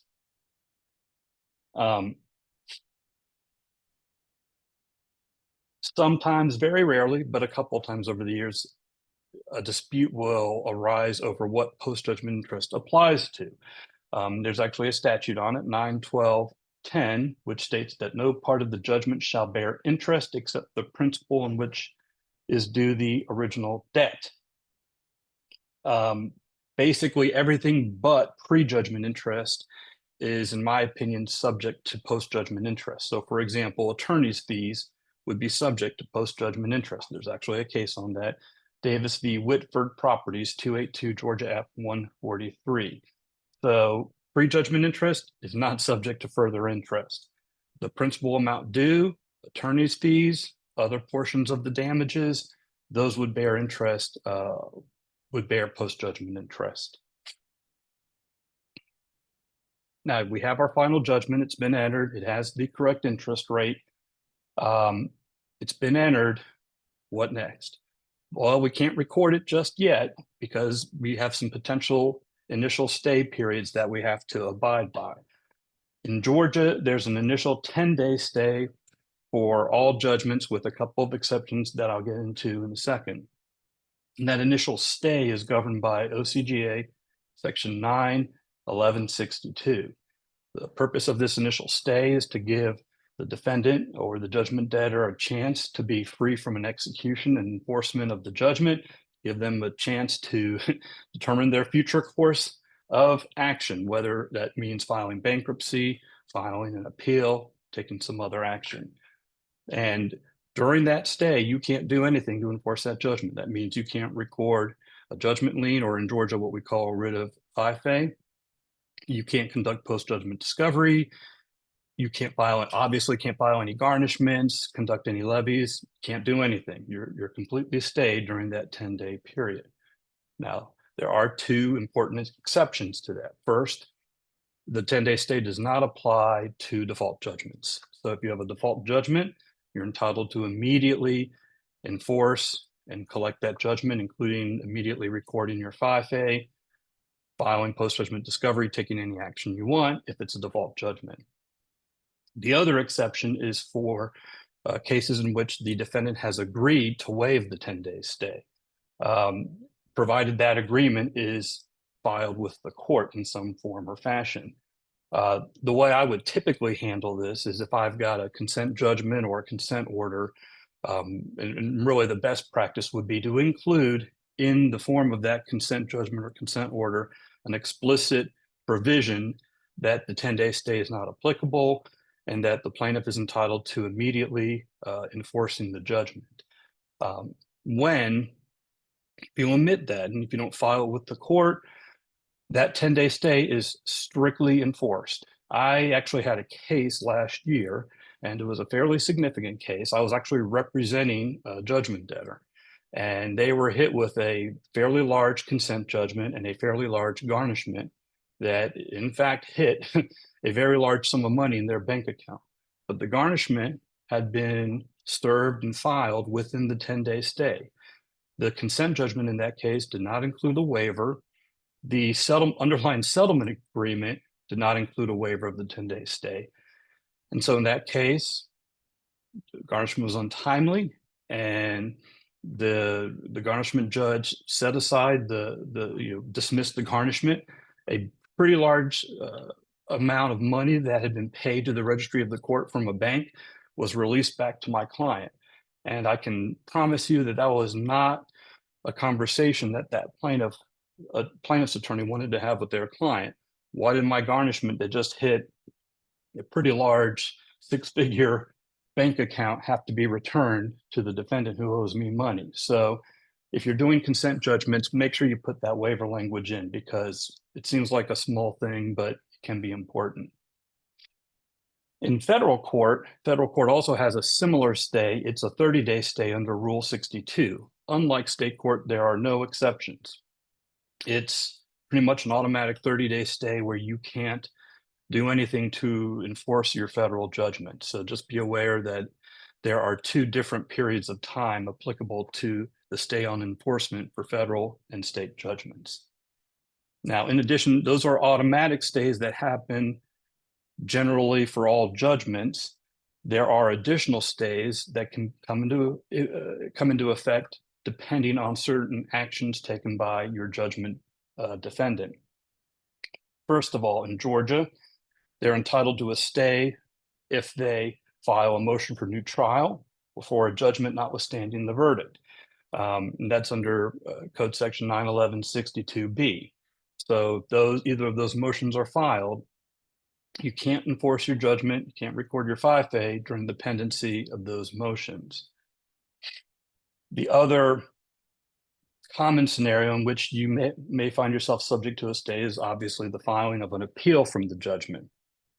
And the way that works here in Georgia is that as soon as a notice of appeal is filed, it automatically acts as supersedious, and that stays enforcement of the judgment. So it's a little bit awkward in Georgia because you could be outside the 10-day automatic stay period. You could then, within your rights, take certain actions, but as soon as that notice of appeal is filed, you're completely stayed from taking any further actions. Now, once the notice of appeal is filed, and, what you do have a right to do as the judgment creditor or plaintiff is to require the defendant to post a bond.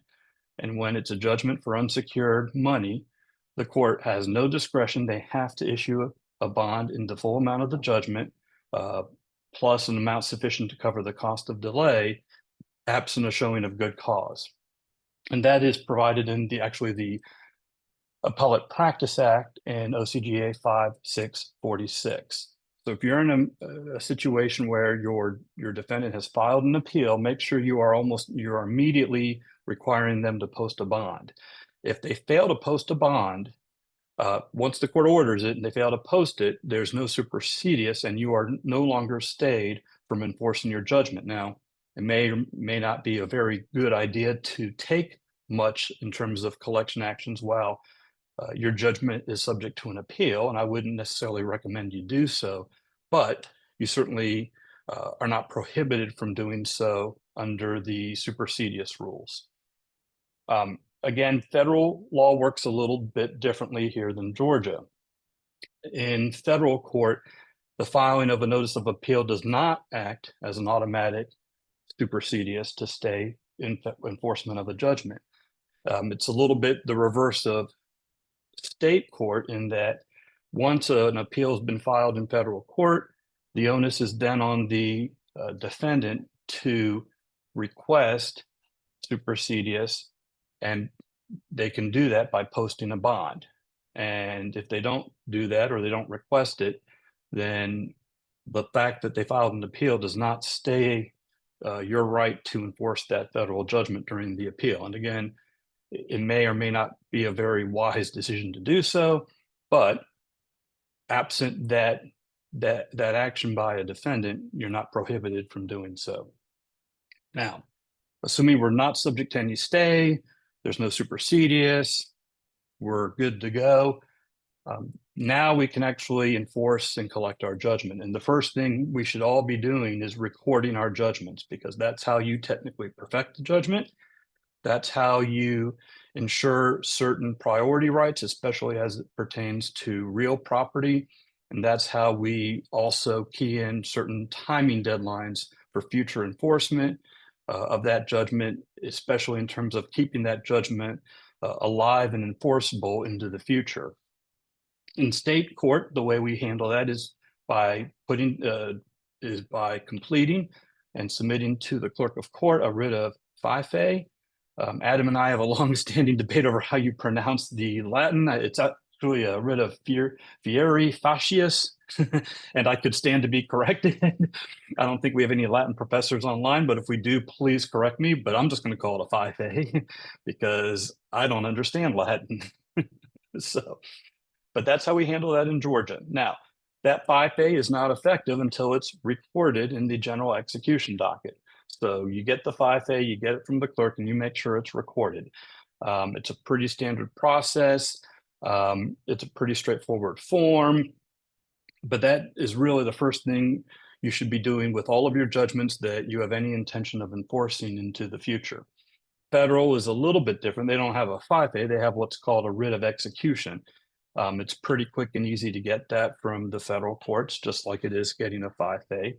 The thing to keep in mind is that you need to take that writ of execution and still record it in the state court GED.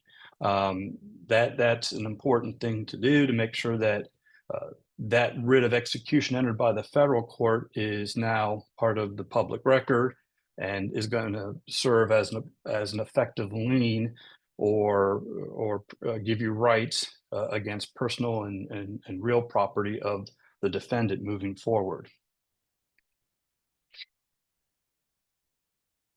In terms of real property, your 5A is again, that's Georgia's version of a judgment lien. Now, typically you're going to get that 5A entered by the court where you first received the judgment. That may or may not be the same county where the real property, where the defendant has real property.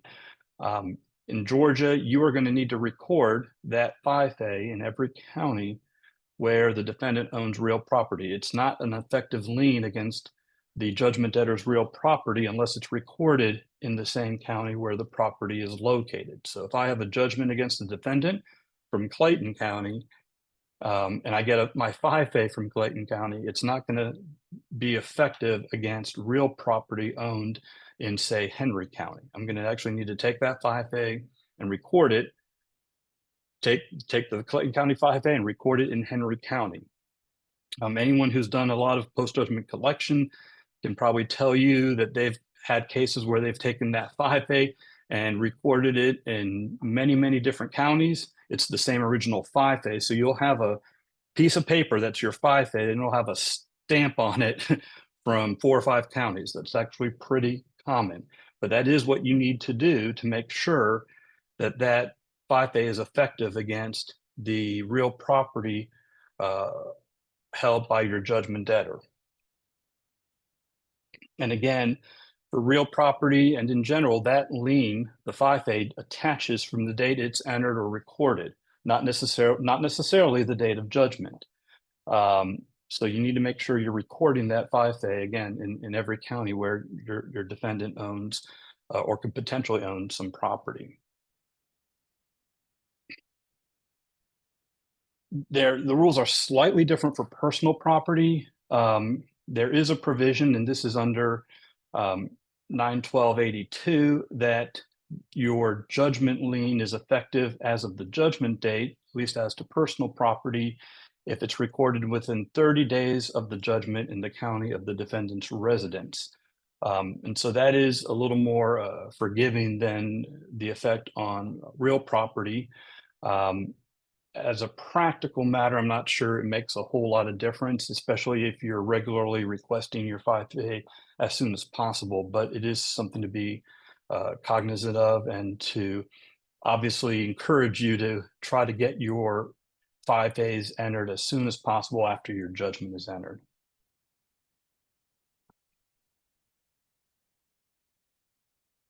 And again, part of the importance of getting the 5As recorded timely is that transfers of assets to third parties who don't have notice of your judgment and are good faith purchasers are not going to be subject to your judgment if you haven't provided notice through recording your 5A in the general execution docket or the writ of execution from federal court in the general execution docket.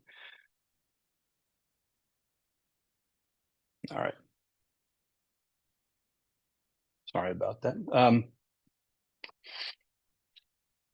Even after you've filed your judgment, you've recorded it, there are a few different ways that judgment can be attacked by a defendant that you should be aware of. Most of these are things we're somewhat familiar with. This would be collateral attacks for judgments void on their face or motions to set aside a judgment. A couple of points on this I would just highlight for you. First of all, motions to set aside your judgment based on lack of jurisdiction can always be filed. And those are evergreen, that's an evergreen defense. A defendant never loses the right to challenge or try to set aside a judgment based on lack of personal jurisdiction. The other grounds for filing a motion to set aside, fraud, accident, or mistake, or non-amenable defect, and those are all set out in 91160, are subject to a 3-year time limitation. So if you have a case where you're enforcing a judgment, the defendant hasn't ever really popped up their head, and they come out of the woodwork more than 3 years later and try to set aside the default, try to set aside the judgment based on some alleged fraud or non-amenable defect, they could very well be out of time. So please make sure you keep that in mind. Another issue that comes up, especially with collection matters, is there a way to attack a judgment where the judgment appears to have been procured as part of a fraudulent scheme? And the scenario where this might come up with is a judgment debtor enters into some sort of fake or fraudulent transaction with another party, allows that party to get a judgment against them, and the idea is it's part of a scheme to have a higher priority judgment with a co-conspirator to prevent you from collecting against that judgment. Is there a way you can attack that judgment against a third party? And the answer is there is, but not through the general ways to set aside a judgment in 9/11/60. The way you would attack that type of judgment would be through OCGA 9/12/17, and that provides a way for creditors to attack a judgment if it's essentially based on fraud or collusion. So just keep that in mind if you're dealing with a judgment debtor who you believe is engaging in some fraudulent transactions. Judgments can be assigned. Keep in mind with assignment of judgments that it has to be for consideration. It has to be a bona fide transaction. Again, if it's a fraudulent transaction or it's between a judgment debtor and someone who's trying to really hide or sequester assets, it may be subject to challenge under 9/12/17. The other rule with assignments to keep in mind, I've never seen someone really seriously try it, but I suppose it could happen. Partial assignments of judgment are not enforceable. In other words, you can't take a $500,000 judgment and say, well, I'll sell you 250,000 of it and keep the other 250,000 for myself. I don't know why someone would want to do that, but you can't anyway. The idea, and there's a case on that, Rathbone v. Ward, 268 Georgia F. 822. The idea is defendants should not be subject to a multiplicity of suits based on the same underlying cause of action. So assignments need to be for consideration, bona fide, and not partial. Now, how long can you enforce your judgment for? The general time period to enforce your judgment is 7 years, and it's 7 years after the rendition of the judgment before execution is issued and entered on the general execution docket. And that time period is set forth in OCGA 9/12/60. Execution just means recording your writ of 5A. There's a case on that, Black v. Black, 245 Georgia 281. So when you hear or when you come across terminology in this code section about execution of a judgment, it typically is referring to recording that 5A. So again, from the date that final judgment is entered, in other words, a signed judgment filed with the court, you have 7 years to execute, meaning you have 7 years to record your 5A. You shouldn't wait that long, but you have 7 years to record the 5A. Every 7 years, you can then renew your judgment for subsequent 7-year periods. Sometimes there's confusion in the courts as to when that first 7-year period starts. If you record a 5A within 7 years of the date the judgment is entered, that first period starts the date the 5A is recorded. So if you get a judgment and then for whatever reason there's a delay, in year 2, you record your 5A, your judgment is good for 7 years from the date you record that 5A. It's not 7 years from the date of the judgment, but again, it's all incumbent on getting that 5A recorded within that initial 7-year period. To prevent your judgment from becoming dormant, you then have to take certain actions within every 7-year period or every subsequent 7-year period. And the typical way you do that is by having the local sheriff or marshal's department enter what's called a nulla bona, which is simply, and this would be under 9/12/60A2. And that's simply a recording on the general execution docket that a good faith effort was made to locate assets of the judgment debtor, and therefore you've satisfied your obligation to take some sort of execution action within that 7-year period. The alternate method to getting a nulla bona is in 9/1260A3. And the alternative is you are simply recording yourself some sort of written document referencing the fact that you have made a good faith effort to enforce the execution of the judgment. You have to include the time of the action in the proceedings. For example, a garnishment action you may have taken to enforce the judgment, the nature of the action, the names of the parties, and the name of the court in which that proceeding was pending. I've never done it that way, but it can be done. It's usually a whole lot easier just to get your nulla bona. But in theory, you could, for example, if you filed a garnishment action to enforce your judgment, you could record that action or file a recording that you took that action in the GED to document your good faith effort to enforce and execute on that judgment within the 7-year period. So it could be done that way. Again, I've never done it, but it is an alternate method that's available to you. Now, what happens if our judgment becomes dormant? And this is an issue that comes up all the time. And we deal with it not infrequently. There are 2 ways you can go about renewing your judgment if it becomes dormant after 7 years. And the methods for reviving a dormant judgment are listed in OCGA 9/1261. And there's 2 ways. I'm going to go through both, but I'm going to tell you right now on the front end, one way is better than the other way. The first way is by filing what's called a petition for scire facias. And again, I'm going to mangle the Latin on that. And the procedure for this is set out in OCGA 9/1262. A petition for scire facias is filed in the same underlying judgment action. It requires the defendant to appear in the court on a date certain and to show cause why the judgment should not be revived. It does require a hearing. There's no 2 ways around it. And it does require that the defendant be personally served with notice of the hearing at least 20 days in advance of the hearing.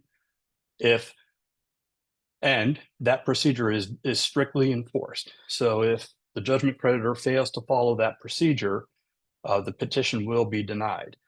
The challenge with this method for reviving a dormant judgment is that it essentially requires you to get a hearing date and ensure that the defendant is personally served with notice of that hearing at least 20 days in advance. Sometimes that can be a challenge, especially if a court gives you a hearing date that might only be 30 or 40 days in advance. So it can be a little tricky. It absolutely requires that a hearing be conducted. So you have to go and conduct a hearing on it. And so it can be a little bit of a wonky way to renew the judgment.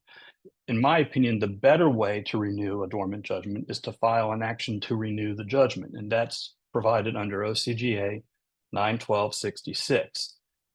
Unlike a petition for scire facias, this is an entirely new lawsuit. It does require personal service on the defendant. But again, your notice of hearing also has to be personally served on the defendant. So it's not really anything you're not going to have to do already. As with any lawsuit, it has to be filed in the county where the defendant resides. The benefits of going with an action to renew the judgment is it doesn't require a hearing. If the defendant doesn't file an answer or doesn't take any action, you're entitled to an automatic order renewing your judgment, just like a default judgment. Even if they file an answer, frankly, there are very few grounds I think a defendant could raise to challenge the validity of the judgment other than proving that they'd already satisfied it or paid it, honestly. So a new action, while it sounds like a more onerous procedure, filing an action to renew the dormant judgment is, in my opinion, a better and more expeditious way to get your judgment renewed.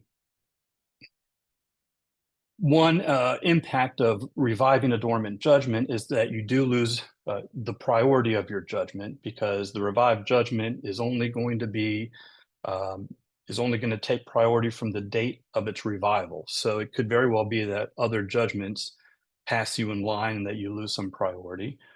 But again, you have to do what you have to do to get your judgment revived. So you certainly don't, if you think the person has assets, you certainly don't want to lose the ability to go after those assets, even if you risk having a lower priority. Now, there is finally a 10-year complete bar on enforcing judgments after 10 years where they've been dormant and haven't been revived.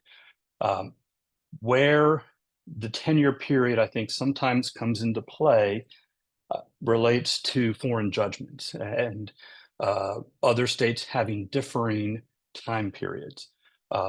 In Georgia, like most states, it's fairly easy to register and enforce judgments back and forth under the Uniform Enforcement of Foreign Judgments Law.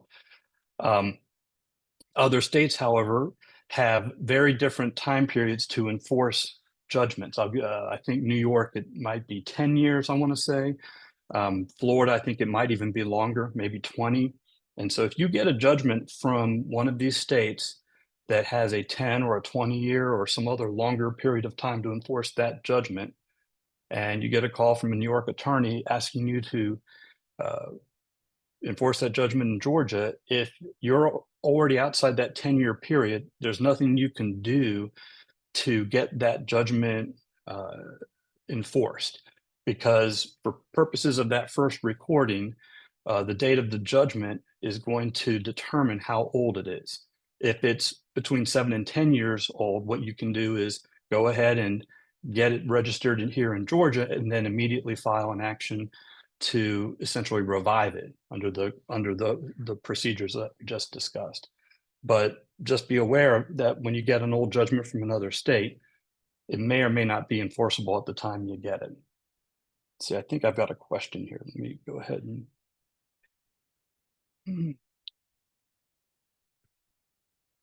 I think the question that we've got has to do with whether the 5A can be electronically filed via GSCCCA, or whether the original 5A needs a stamp. And I will confess, I'm not entirely sure. I don't know if anyone can answer that directly about whether you can electronically file versus GSCCCA. I can answer that question. Thanks, Beth. So it depends on the county. Some of the clerks will accept them by recording, electronic recording. Other ones won't. I would say the majority of them will not, which is very frustrating, particularly when there's just been a new act passed that requires all documents to be electronically recorded in the Georgia real estate records. So my understanding of the statute is that the clerk won't even accept paper copies. Everything has to be electronically recorded. So it makes no sense, but we file thousands of 5As, and our experience is very few of the counties will accept them by e-recording. Okay, great. Thank you very much. That's very helpful. Another question that just came in, if a judgment, does the same rule apply the other way? If a judgment is domesticated in Georgia and then expires in its home state, can the Georgia judgment still be enforced? So as I understand the way the Uniform Enforcement of Foreign Judgments Act procedures, once that judgment is registered in Georgia, it essentially behaves and acts like a Georgia judgment.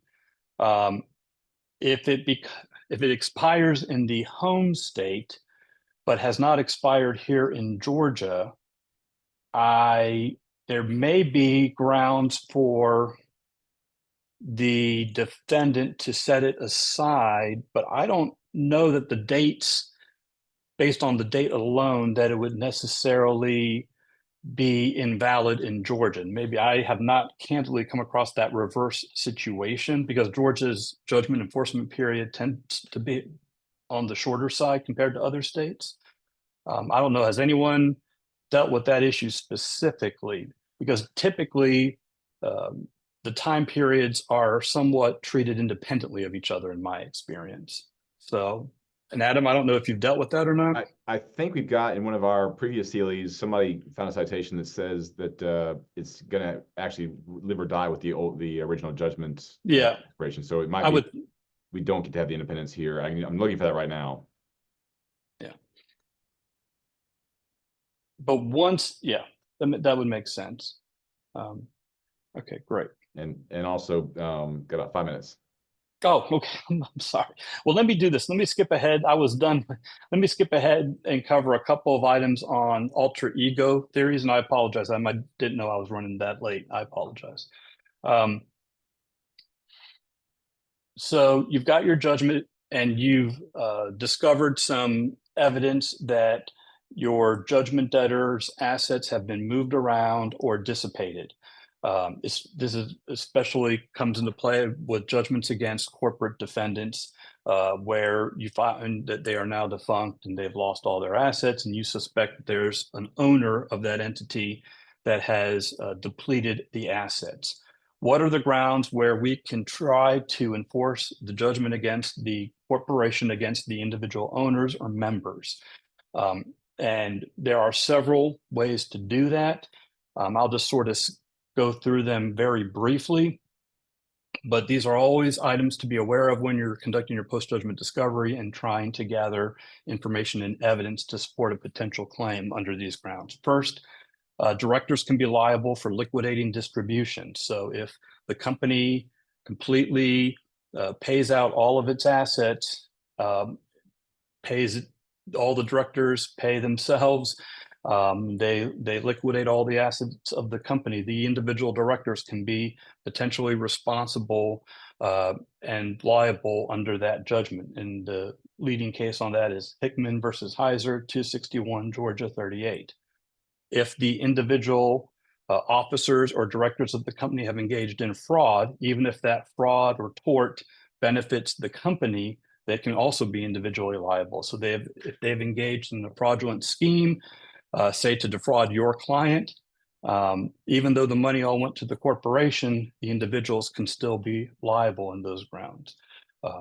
So those are two ways to think of going after individual shareholders and directors where the company is insolvent. The traditional alter ego theory is essentially an equitable doctrine that you would use to disregard the separate and distinct legal existence of the corporation. And there's a large number of factual grounds that courts will consider when deciding whether or not to disregard the corporate existence and corporate entity. First, is the corporation insolvent? The concept is if the corporation has, or the LLC has assets that can satisfy the judgment, there's no need to seek contributions or to impose liability on the individual owners.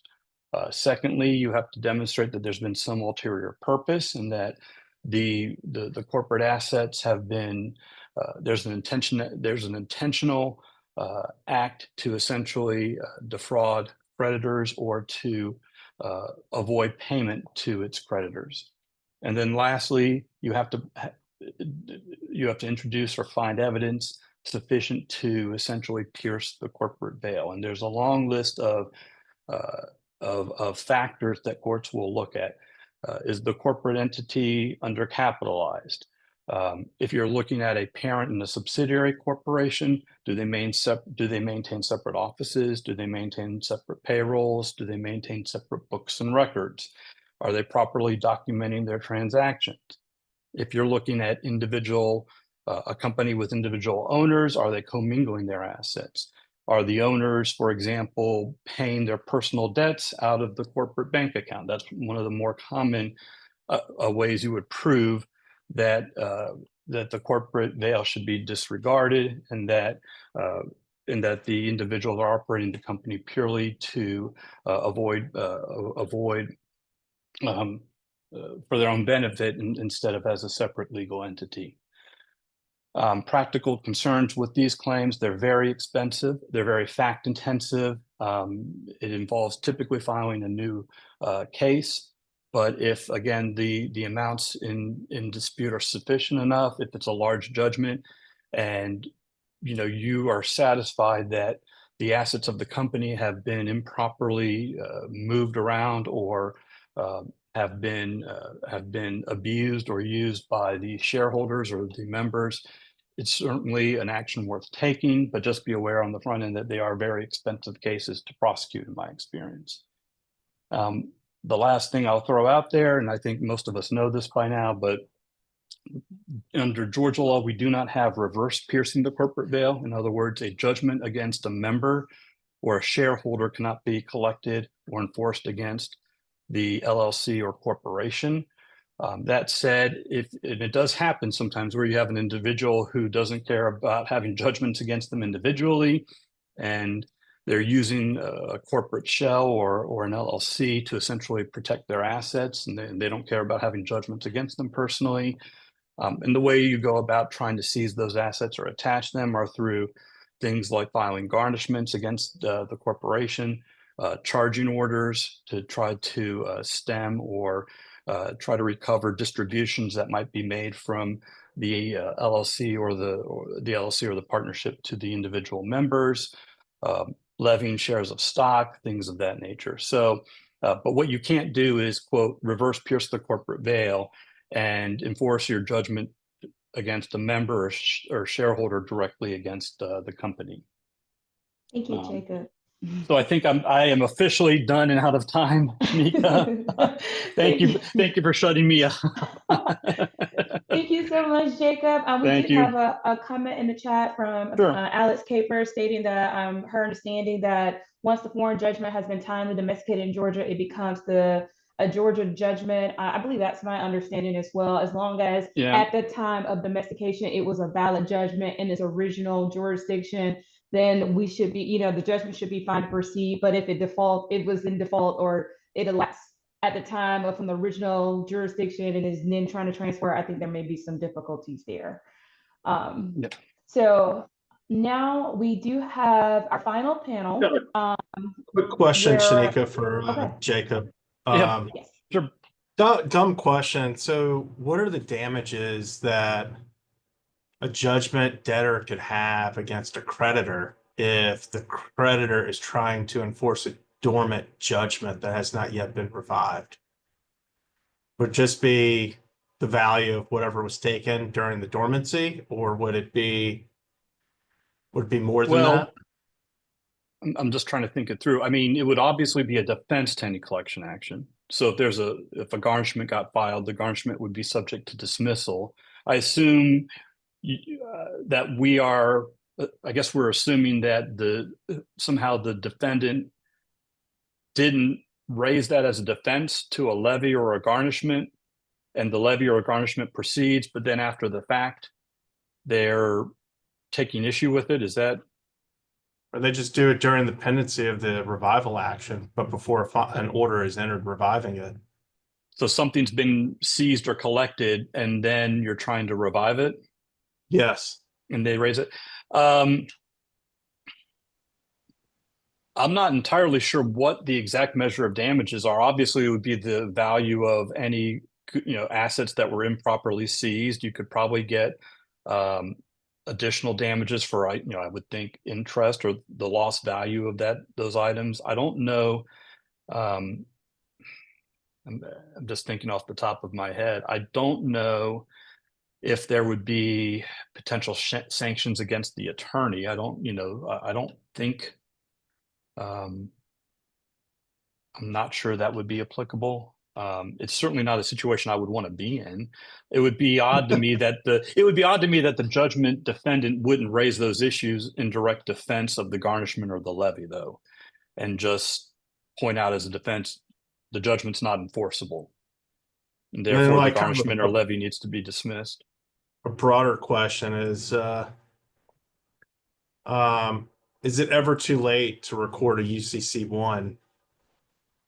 Say a contract from 20 years ago has been breached and there's a judgment that's been obtained by your judgment creditor under that contract. But is it ever too late to go and record a UCC1 in an effort to further capitalize on, quote, all assets of your judgment debtor? Not just Well, the, now not just, you're- yeah, real property. you're asking me a commercial paper question, and I don't know that I know the answer to a UCC1 recording limitation. I don't I was know just that trying to off the- see if Mike Kaplan's still listening. That's all. Yeah, you're just trying to make me look even worse than I already did by going way over my time. It's all good. Very funny. Alrighty, so our last panel panelists are going to cover the topics of development issues and garnishment. Our first panelist, it will be Brian Kaplan.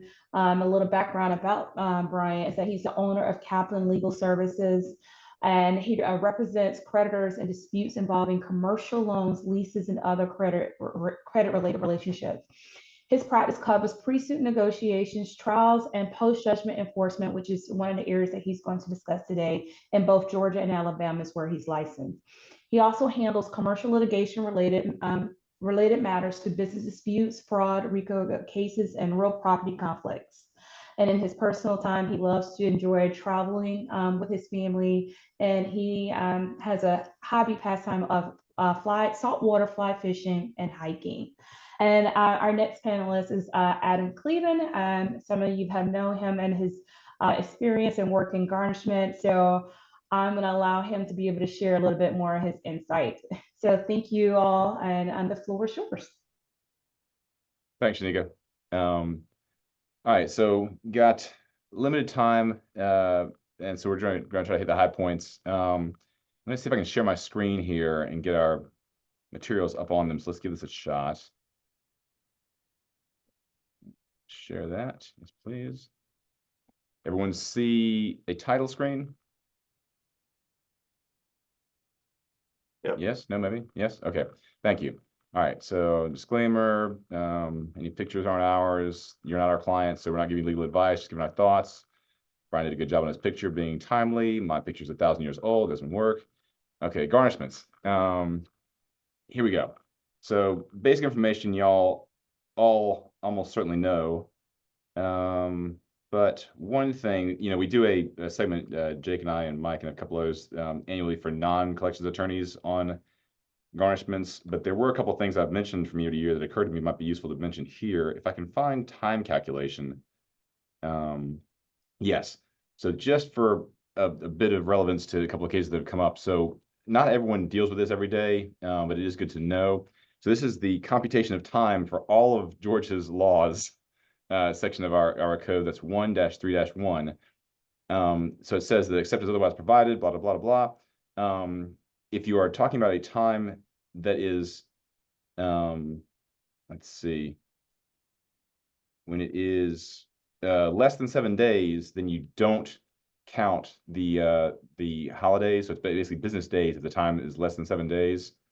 And so when it comes to garnishments, garnishments are statutorily the day of service plus 5 days when you're at a financial institution. And so every financial institution garnishment is by default 7 calendar days long.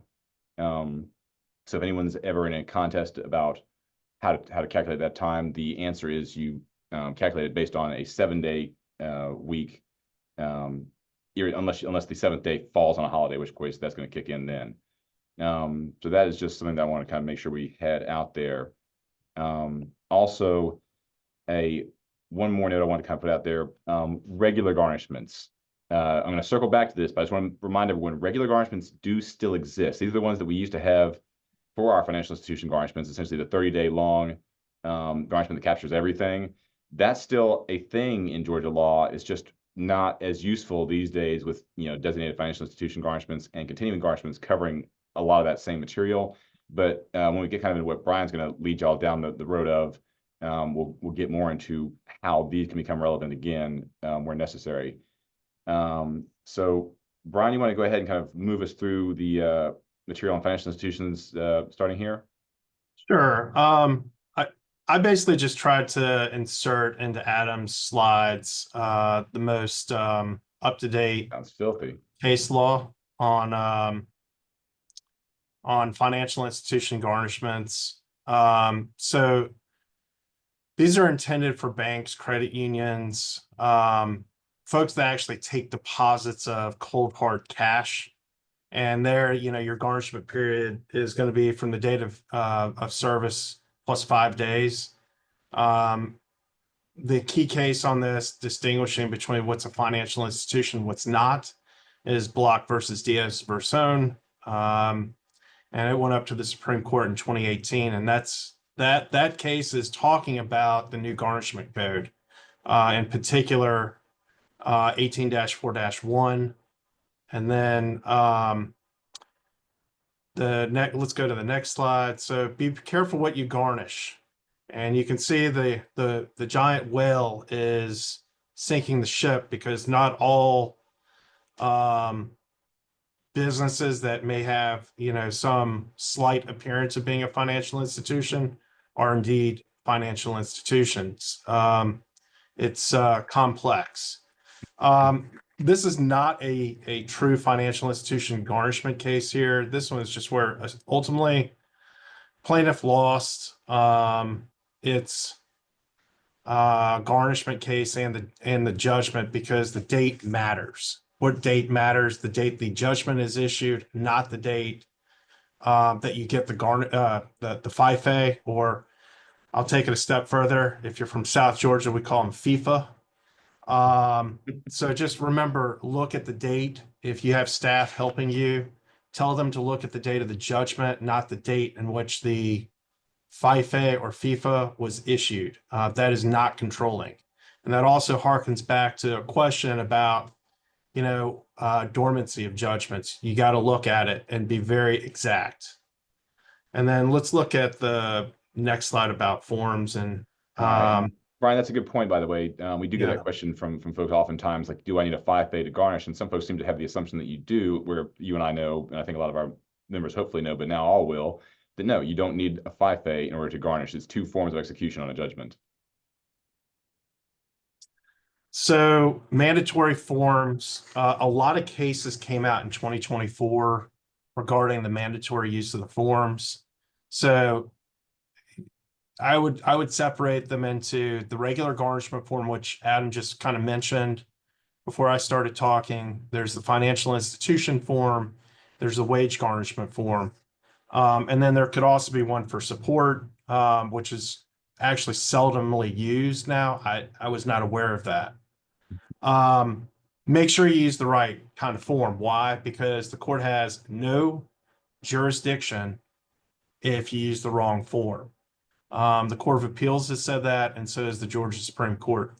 In particular, I would tell you to look at the following recent cases: RBC Global Asset Management versus Lattimore, 320 Georgia 77.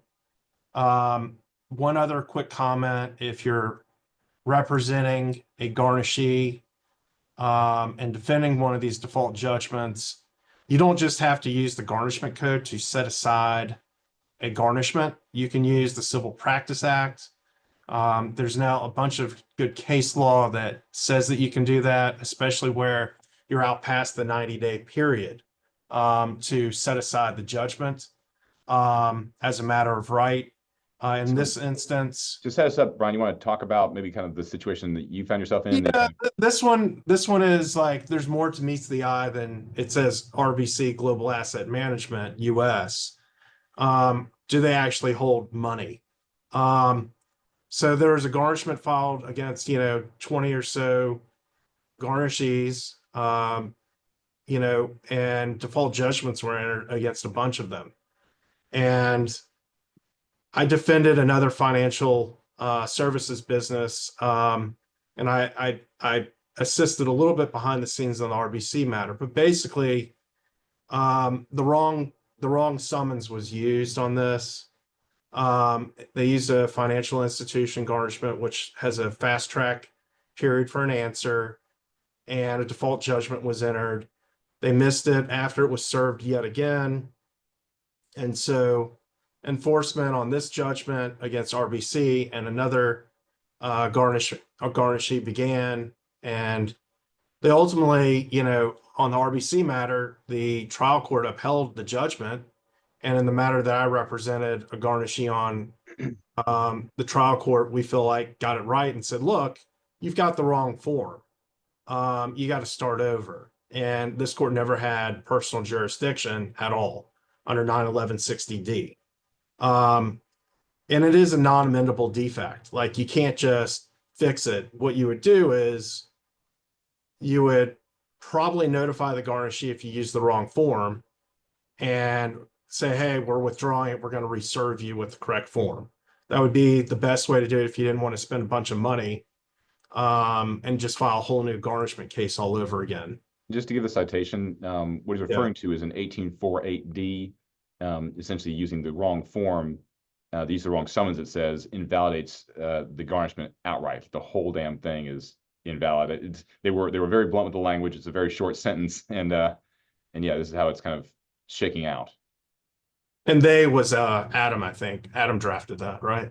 For better or worse. Actually, that part I didn't draft. That was, I can't remember her name from, it was in SunTrust Bank, but she was the garnishee's rep in the thing, and I was on our behalf.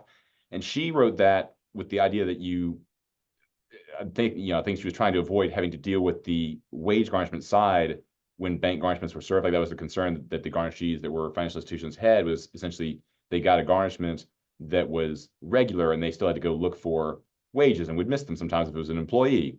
And she thought that was going to solve that problem. It didn't actually solve it, because if you look in the language in the statute and in the command of the summons themselves, they actually still command a financial institution and a financial institution garnishment to capture all of what's owed, including wages. It doesn't distinguish that wages shouldn't be sought for or captured. It's everything you owe. And same thing in a continuing garnishment. If the person's got an account there, that continuing garnishment is going to capture the account at the financial institution along with any wages. So both of those types cover that. But what she did achieve was this outcome, which does benefit the institutions, when they are trying to say, we weren't an institution, we were just, X type of corporation that wasn't a financial institution. I'll just I'll run through just another quick comment about RBC real quick. So RBC is a registered investment advisor under the 1940 Securities Act, which came about as a result of a lot of nonsense that spurred on in part the Great Depression, and it's still very relevant today. Under the 40 Act, a registered investment advisor is not permitted, I repeat, is not permitted to hold the actual asset of a client or customer or an account. And the use of some of the words that may be overlapping in our garnishment statutes or our other statutes in the state of Georgia are not synonymous with what is set forth in the Code of Federal Register describing the 1940 Act at all. Any effort by a party to try to conflate the two is something done in probably in poor taste, and it's probably not going to get you anywhere as in this case. And so ultimately, all of these financial services businesses were ruled not to have any assets, and that the wrong form was used. And so going forward, I would just tell you, hey, you don't have to just stick to what the garnishment code says, although that's a great place to start. You can always look elsewhere in the CPA. And then kind of moving along, I would tell you to look at, I think, that matter of Tuggle. This is kind of an interesting bar complaint investigated by the Supreme Court and the attorneys at the state bar. But basically, if you're representing a client and suddenly their accounts are being garnished and you're not responding to them, I assure you, you're going to get a phone call and you will be investigated. That's all you need to know about Tuggle. So keep in touch with your clients. If you can't for some reason, you can always call the state bar and ask them to help you find counsel wherever you live to get you some help. There's no reason to be bashful about asking at all. And then I think slide 26, this is the same exact issue as in the RBC case. Ameriprise Holdings did not have a bank account as defined in the garnishment code as well. And this is also very helpful for, holding companies that may hold any number of assets. By assets, it could be just real estate. And I believe in this instance, it was related to the interest in real estate that Ameriprise, the insurance carrier, and they also do some financial services as well. But I believe that is what their holding company did. A key comment: when you have a garnishee that's in deep trouble, I would interview them extensively, and I'd also go one step further and do your best to get some testimony on the record as to why or how they were served and how they could have done better, worse, or it's just flat out incorrect and they are not a proper garnishee to begin with. I think that these are fact-intensive questions, and I think the trial courts always like to hear from the garnishee as to what went wrong, rather than hearing just the attorneys argue. And so in that case, I think you got the garnishee to give testimony about their actual operations to prove they're not a financial institution in the defined sense. Is that right? Yes. And I think just so we all heard it. So here in the Black versus Diaz version opinion, you said that financial institutions are limited to entities that are held out to the public as a place of deposit of funds or medium of savings or collective investment, and are garnished in that capacity. And so that's what Brian's talking about, is you flesh the fact record out in these hearings with testimony from your client, who's that garnishee, who's now essentially done the thing that we all thought in writing the statute again would never happen, which was defaulted, fine, and then got served personally with a copy of that default judgment, naming them as the defendant, and then still didn't respond to move within the quarter of a year granted to do that. And so now they find themselves in this situation, and I think the best defense there is, if you can prove, as a matter of fact, as Brian's client there did, and as some of these others have done in recent cases, because there have been more than half a dozen of these in the last couple of years, where they came out and said, hey, look, we're going to put into the record how we don't qualify as that type of institution. So for us on the creditor side, we need to be mindful of what form we're using, as he was describing, because if you aren't sure, then you might be setting yourself up to fail here. Essentially, you're trying to catch them on technicality, which is missing that second deadline. But if they weren't a financial institution and can prove that, then your whole garnishment never existed, essentially. And so that's kind of a slide. Adam, yeah. Can you go up to that earlier slide about the definition with block on it? Yeah. Real quick. I was just going to make one other quick comment. You guys can see where it says deposit of funds or medium of savings or collective investment. That was a key argument being put forth in all these financial services cases. At first blush, it seems like, RBC would hold it, or BlackRock, or, a subsidiary of Truist, like Robinson Humphrey might. Generally speaking, they don't actually hold it. The way it would work is that the securities that these businesses have advised a customer or client on are referenced within a block of documents that say we hold XYZ ETFs, stocks, bonds, mutual funds, whatever, and all of the paper representing actual ownership would be held at a financial institution, a bank such as Truist. Generally, they're Wall Street banks, so you should think Goldman Sachs. It's not going to be, generally speaking, at a small community bank whatsoever. And so there's a lot of confusion, I think, created at the trial court level about, well, it says here that they're holding, this bundle of assets. They're not. They're just advising on that bundle of assets. That's it at the end of the day. They don't have any control over when money will be paid out to their customer at all. That was another key item, which I think was in part the reason for defeating it. Some of these garnishments, that they're just not financial institutions.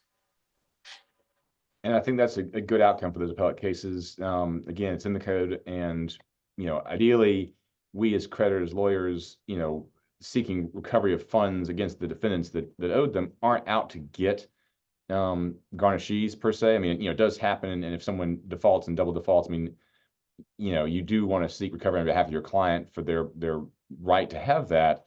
But at the same time, I think there's a probability that the statute's going to wind up getting amended at some point, because this became a thing, particularly due to a very small number of attorneys that were trying to do mass garnishments, and often were naming non-financial institutions among the garnishees. Let's see. So here's what I had to say about when you're trying to decide if your garnishee is a financial institution or not. The simple way to solve that problem when you're the creditor is, if you think there's enough at stake to really want to make sure you don't miss money, you send both a financial institution garnishment and a regular garnishment to that garnishee. Because one of those two things is true. They are either a financial institution or they are not. And so those two types of garnishments cover both situations. And the reason I don't say send a continuing and a financial institution garnishment is because in a continuing garnishment, even under the modern definition where we have now expanded what it can reach to go beyond employment, you are still attesting under oath as the garnishing plaintiff's attorney that you believe that there is an ongoing financial relationship requiring payments from the garnishee to the defendant. And so if you don't have that good faith belief that there's an ongoing regular payment relationship, you don't want to use the continuing garnishment, because at some point somebody's going to do that recklessly and get called out for perjury because they never had a reason to believe it. So regular and financial institution garnishments don't require that you attest your belief that it's true, which is also what allows you to have multiple garnishees in there and not be kind of breaching your duty of good faith, because they allow that in the statute. And by the way, just to put that down here, skipping ahead. So in 18470, if anyone asks you, how did you put two defendants in this garnishment, or two garnishees in this garnishment, or 12 garnishees in this garnishment? So the statute contains in the mandatory use of forms that when a case involves more than one plaintiff, defendant, or garnishee, et cetera, the form may be expanded to allow for information pertaining to all parties and such additional information to be displayed. It's a tiny part of the statute, but no court is allowed to interpret statutes to make parts of them meaningless. And so if that exists there, then when some clerk or some judge says, hold on, you've got multiple defendants in this case, you go, well, I've got multiple defendants in the judgment, Your Honor. You got multiple garnishees here. Well, yeah, that's allowed. And I didn't test that they all are believed to be in a payment relationship. This is a regular garnishment. This is a financial institution garnishment. It could be true of any of them. So this is how you make sure that you are proven justified in your use of the same form with multiple defendants named in it or multiple garnishees. One situation that arises sometimes is where you have the same case, but you get your judgment against defendants at different times and therefore for different amounts. And I don't recommend trying to garnish those two judgments in the same garnishment, because they are two different amounts. Unless they tracked exactly and the interests lined up perfectly, and so the total post-judgment number for the two judgments is the same somehow, which rarely happens, don't do it. That's just, either pick your defendant for that case, garnish that at however many garnishees you want to name. But I don't suggest trying to put non-identical defendants' judgments together in one garnishment. It's going to be hard to enforce or even find a way to calculate. So going back a little bit, this case that the cases that Brian is describing for the last couple of years that have come out. There was an older one that I was involved in on behalf of the creditor. I got pulled into the garnishment stage. They had a $1 billion judgment that they got against a company that they garnished at a series of garnishees, many of whom, like Brian's describing, were not financial institutions in their definition, but they managed to get a couple of double defaults. So the inextricable garnishment defaults. And unlike Brian's client and some of these other clients that have recently, and I think rightly, argued we're not financial institutions, the whole garnishment's void. In this case, the only argument put forward was that the statute allowing for a default judgment to stand against a non-financial institution or against a garnishee for an amount this size was unconstitutional as applied. So they successfully argued at the trial court level in Gwinnett to a judge who I will not name for now, but who had been recently overturned by the appellate court on citing the wrong garnishment statute in one of his decisions.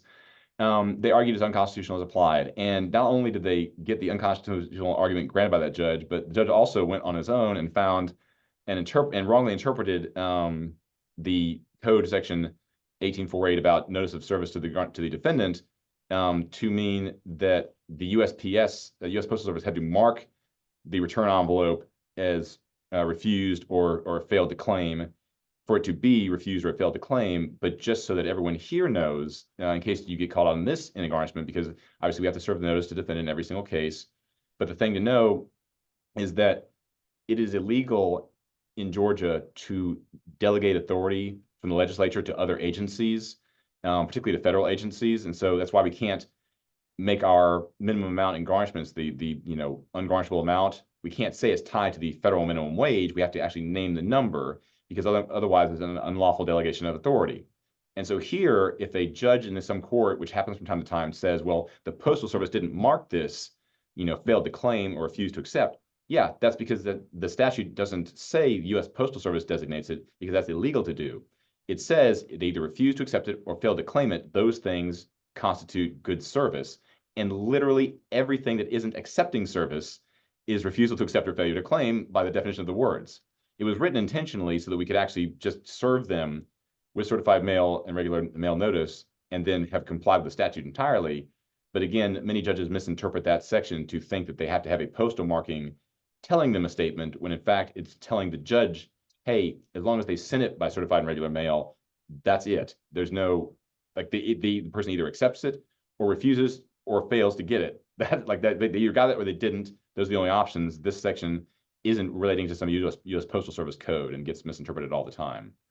All right, we're coming up on it. A couple other things. Oh, this was a fun fact pattern that came up recently among two of our section colleagues. And I'm not going to try to say I won't say that the facts in that case are these, but the hypothetical is this. And Brian, I'm curious to hear your interpretation if it happened to you. Let's imagine for this situation that you've got a garnishment you send out to, let's just say it's Uber Eats, and you name a restaurant, like a McDonald's. I think they're a franchise business model. And that Uber Eats grabs you the income pending for all of the McDonald's of a couple or a dozen or 2 dozen franchises. So instead of, you named, this is my restaurant LLC, who owns the McDonald's that you had a judgment against, you went and garnished and they grabbed all the McDonald's. If they grab the funds of entities that aren't in your judgment, and you're one of those entities, so you're now, let's as creditors put ourselves in the role where the garnishee or the entity whose funds were captured is not a named defendant in our judgment. Can we hold it? Should we? Are we under any obligation to get it back upon notice? And what is the move from the third party or ostensible third party there in that case? I think you have to notify the third parties, because there's a bunch of cases that discuss standing and who has the right to say, hey, that belongs to me, not you. Mm-hmm. The garnishee may not have proper standing, especially if those DBAs are actual entities that they don't control. Mm-hmm. There's a lot of divorce cases, where a spouse says, hey, don't seize this account because I won't get my child support each month or whatever. So I think it comes down to standing. You have to tell the other parties, hey, you better get involved. And I think if you do that, that's probably your best bet to avoid having your money taken if you're one of those DBAs that's not being properly identified, or as I guess neatly identified as one would hope. Probably some post-judgment discovery would be helpful as well before you haul off and do some of this. So you think if you're the garnishee in that situation, like you're Uber Eats and you've got this quandary, do I grab all these things that count as McDonald's to me? You need to notify them before you, and do you answer and hold funds but not pay in, or do you pay? I would pay it in so you don't get the default entered against you, or I would just say, hey, we don't know the answer to the court. You almost need a motion for more definite statement, but if you can't get that, I think you tell the court. And I think there's some saving grace, in the garnishment code that says basically, look, the garnishee is not going to be held responsible if they make a good faith mistake. And, I think if you seize the accounts, you still should notify all of them and tell them what they probably ought to do or to go get counsel. That's a good answer. Let's see. All right. So we've also got continuing garnishments I mentioned earlier. I mean, everyone probably already knows they're going 3 years now. But one thing to remember, and I think most of us probably know this, but I had a couple of people ask me recently, just texting, that these now capture non-employee payments that are owed, essentially. So when you see like a landlord-tenant relationship, or if it's an investment company paying dividends to somebody, or a 1099 contractor, those things all fall squarely within the definitions that continuing garnishment give us now, which is essentially that there's an ongoing obligation for periodic payments. So don't be shy about using those if you have a good faith belief that this is a not one time, but a regular kind of recurring obligation to pay. And remember too, if the person is still in that payment relationship with them, they are not supposed to file an answer that is over right away. They're supposed to identify they're not owed right now, but essentially they have to answer timely 3 times. If there's not no relationship, they have to answer timely 3 times. The first 2 times saying they're not employed or not owed wages at this time, and the third time is when they say no income owed, and this is our last answer. And that one you would have to traverse if you thought that there was, if they were wrong, but essentially they do have to have about 3 months of a continuing garnishment going on for anyone that does actually have a relationship that requires periodic payments to them as a defendant. And on the note of traversing answers, I'm not sure where I am in the notes here, but before you do traverse, I want you to consider that there is now automatic attorney's fees awarded in traverses of answers. Let me go see if I can find that. Citation, no, it's somewhere around here. Oh, here we go, traverse by plaintiff. So just keep in mind, a lot of us I know have in the past kind of casually traversed answers just to get the chance to have discovery in the case, where someone filed a thing that we didn't quite agree with, or it seemed low, or they said no, but we thought there was a yes. Before you traverse that answer, think about whether you've got something that the court will consider to be a reasonable basis to believe it's untrue or insufficient. Because if you don't satisfy the court that you had a reasonable basis to believe that answer of the garnishee was untrue or legally insufficient, that court can award attorney's fees to the plaintiff automatically, or to the garnishee automatically on your traverse.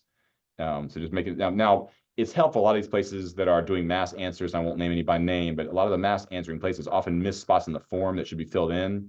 And I think that gives you, in many cases, kind of the cover to, throw a traverse out there, try to get your discovery, or just send an email and say, hey, can you show me this thing? A lot of times it gets solved like that. But like I said, be very careful about getting overly confident in your traverses of answers. And remember, we're using traverse as the thing that plaintiffs do toward an answer that's untrue or legally insufficient, as opposed to in the past where it covered the claims, is the term we're using now for defendants opposing the garnishment in some way. So don't traverse an answer of a garnishee lightly unless you've got something in hand that's going to satisfy any court that, yeah, I have a reasonable basis to be doing this traverse in the first place. One other thing I wanted to kind of touch on in the little bit of time we got left here is dealing with clerks of court. Now, I got a couple of questions in the chat here about, we had one, let's see. So one court is rejecting garnishments where the judgment's not in that county. And that kind of falls into this subset of cases where what was happening and what I got employed for, and I'm still getting employed for periodically, is where there are courts in Georgia that are, the clerks of the court are rejecting funds that are sent without an answer, or an answer without funds. Essentially, certain garnishees were sending their responses by way of a check. They just sent a check with no answer attached, with the case number and the correct court, and the clerk was refusing to deposit those checks. And so, in answer to the person who's kind of asked the question about clerks of court rejecting their garnishments because they don't have a copy of that county's judgment, I'll use the case of Hood versus State. There are actually several of these types of cases, all kind of confirming the same thing, but here's the one I like the best, is Hood versus State. It's Georgia appellate case. That's 282, Supreme Court, 282 Georgia 462. It's 2007. And so the clerk in that case knew the language about, essentially it knew that the respondent has to sign their response, and it's black and white rule in the code, and so they rejected a response that was not signed. But the Court of Appeals looked at it and said that no, the court clerk did their job wrong. It should have filed the unsigned pro se motion and left the trial court the chance to decide whether it was viable or not.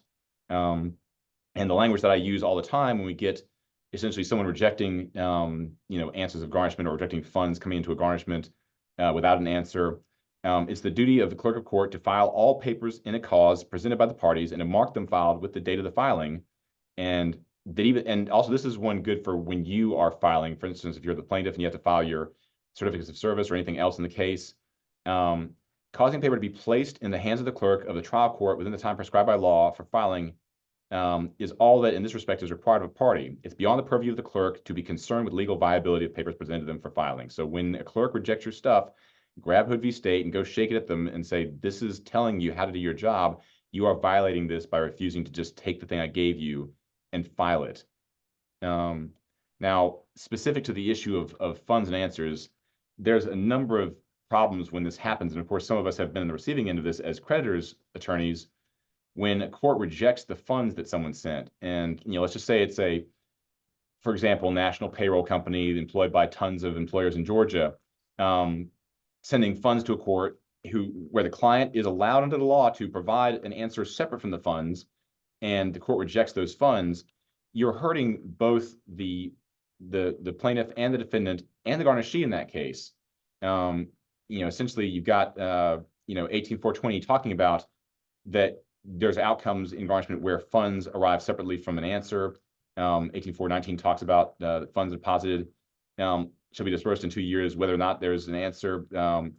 It says that where a plaintiff traverses the answer and the court finds it failed to respond, in 18419D, the court awards a judgment less any amounts the garnishee for any amounts it finds subject to the garnishment that the garnishee hasn't yet paid or delivered to the court or the plaintiff. So essentially, they're talking about all the time in the garnishment code funds arriving separate from the answers. So don't let a court reject funds. Like if you see a garnishee reaching out to you saying, I'm sending funds, or you get an answer and the clerk of court does not show it in the registry, reach out and find out what's happening, because that clerk is essentially violating the law in not doing their job, denying your client their funds, not giving the defendant credit for having lost funds, and not giving the garnishee credit for not being in default for sending funds without an answer. Our remedies are not good. Essentially, the garnishee can prove they filed an answer and call their funds the answer, and since it was unadjudicated by the court, they would get one of those CPA defenses to any default you get against them most likely. Sorry, I think we're up against it right now. So that's all the most immediate issues kind of have been coming up recently in garnishment cases. And yeah, thank you all for the time.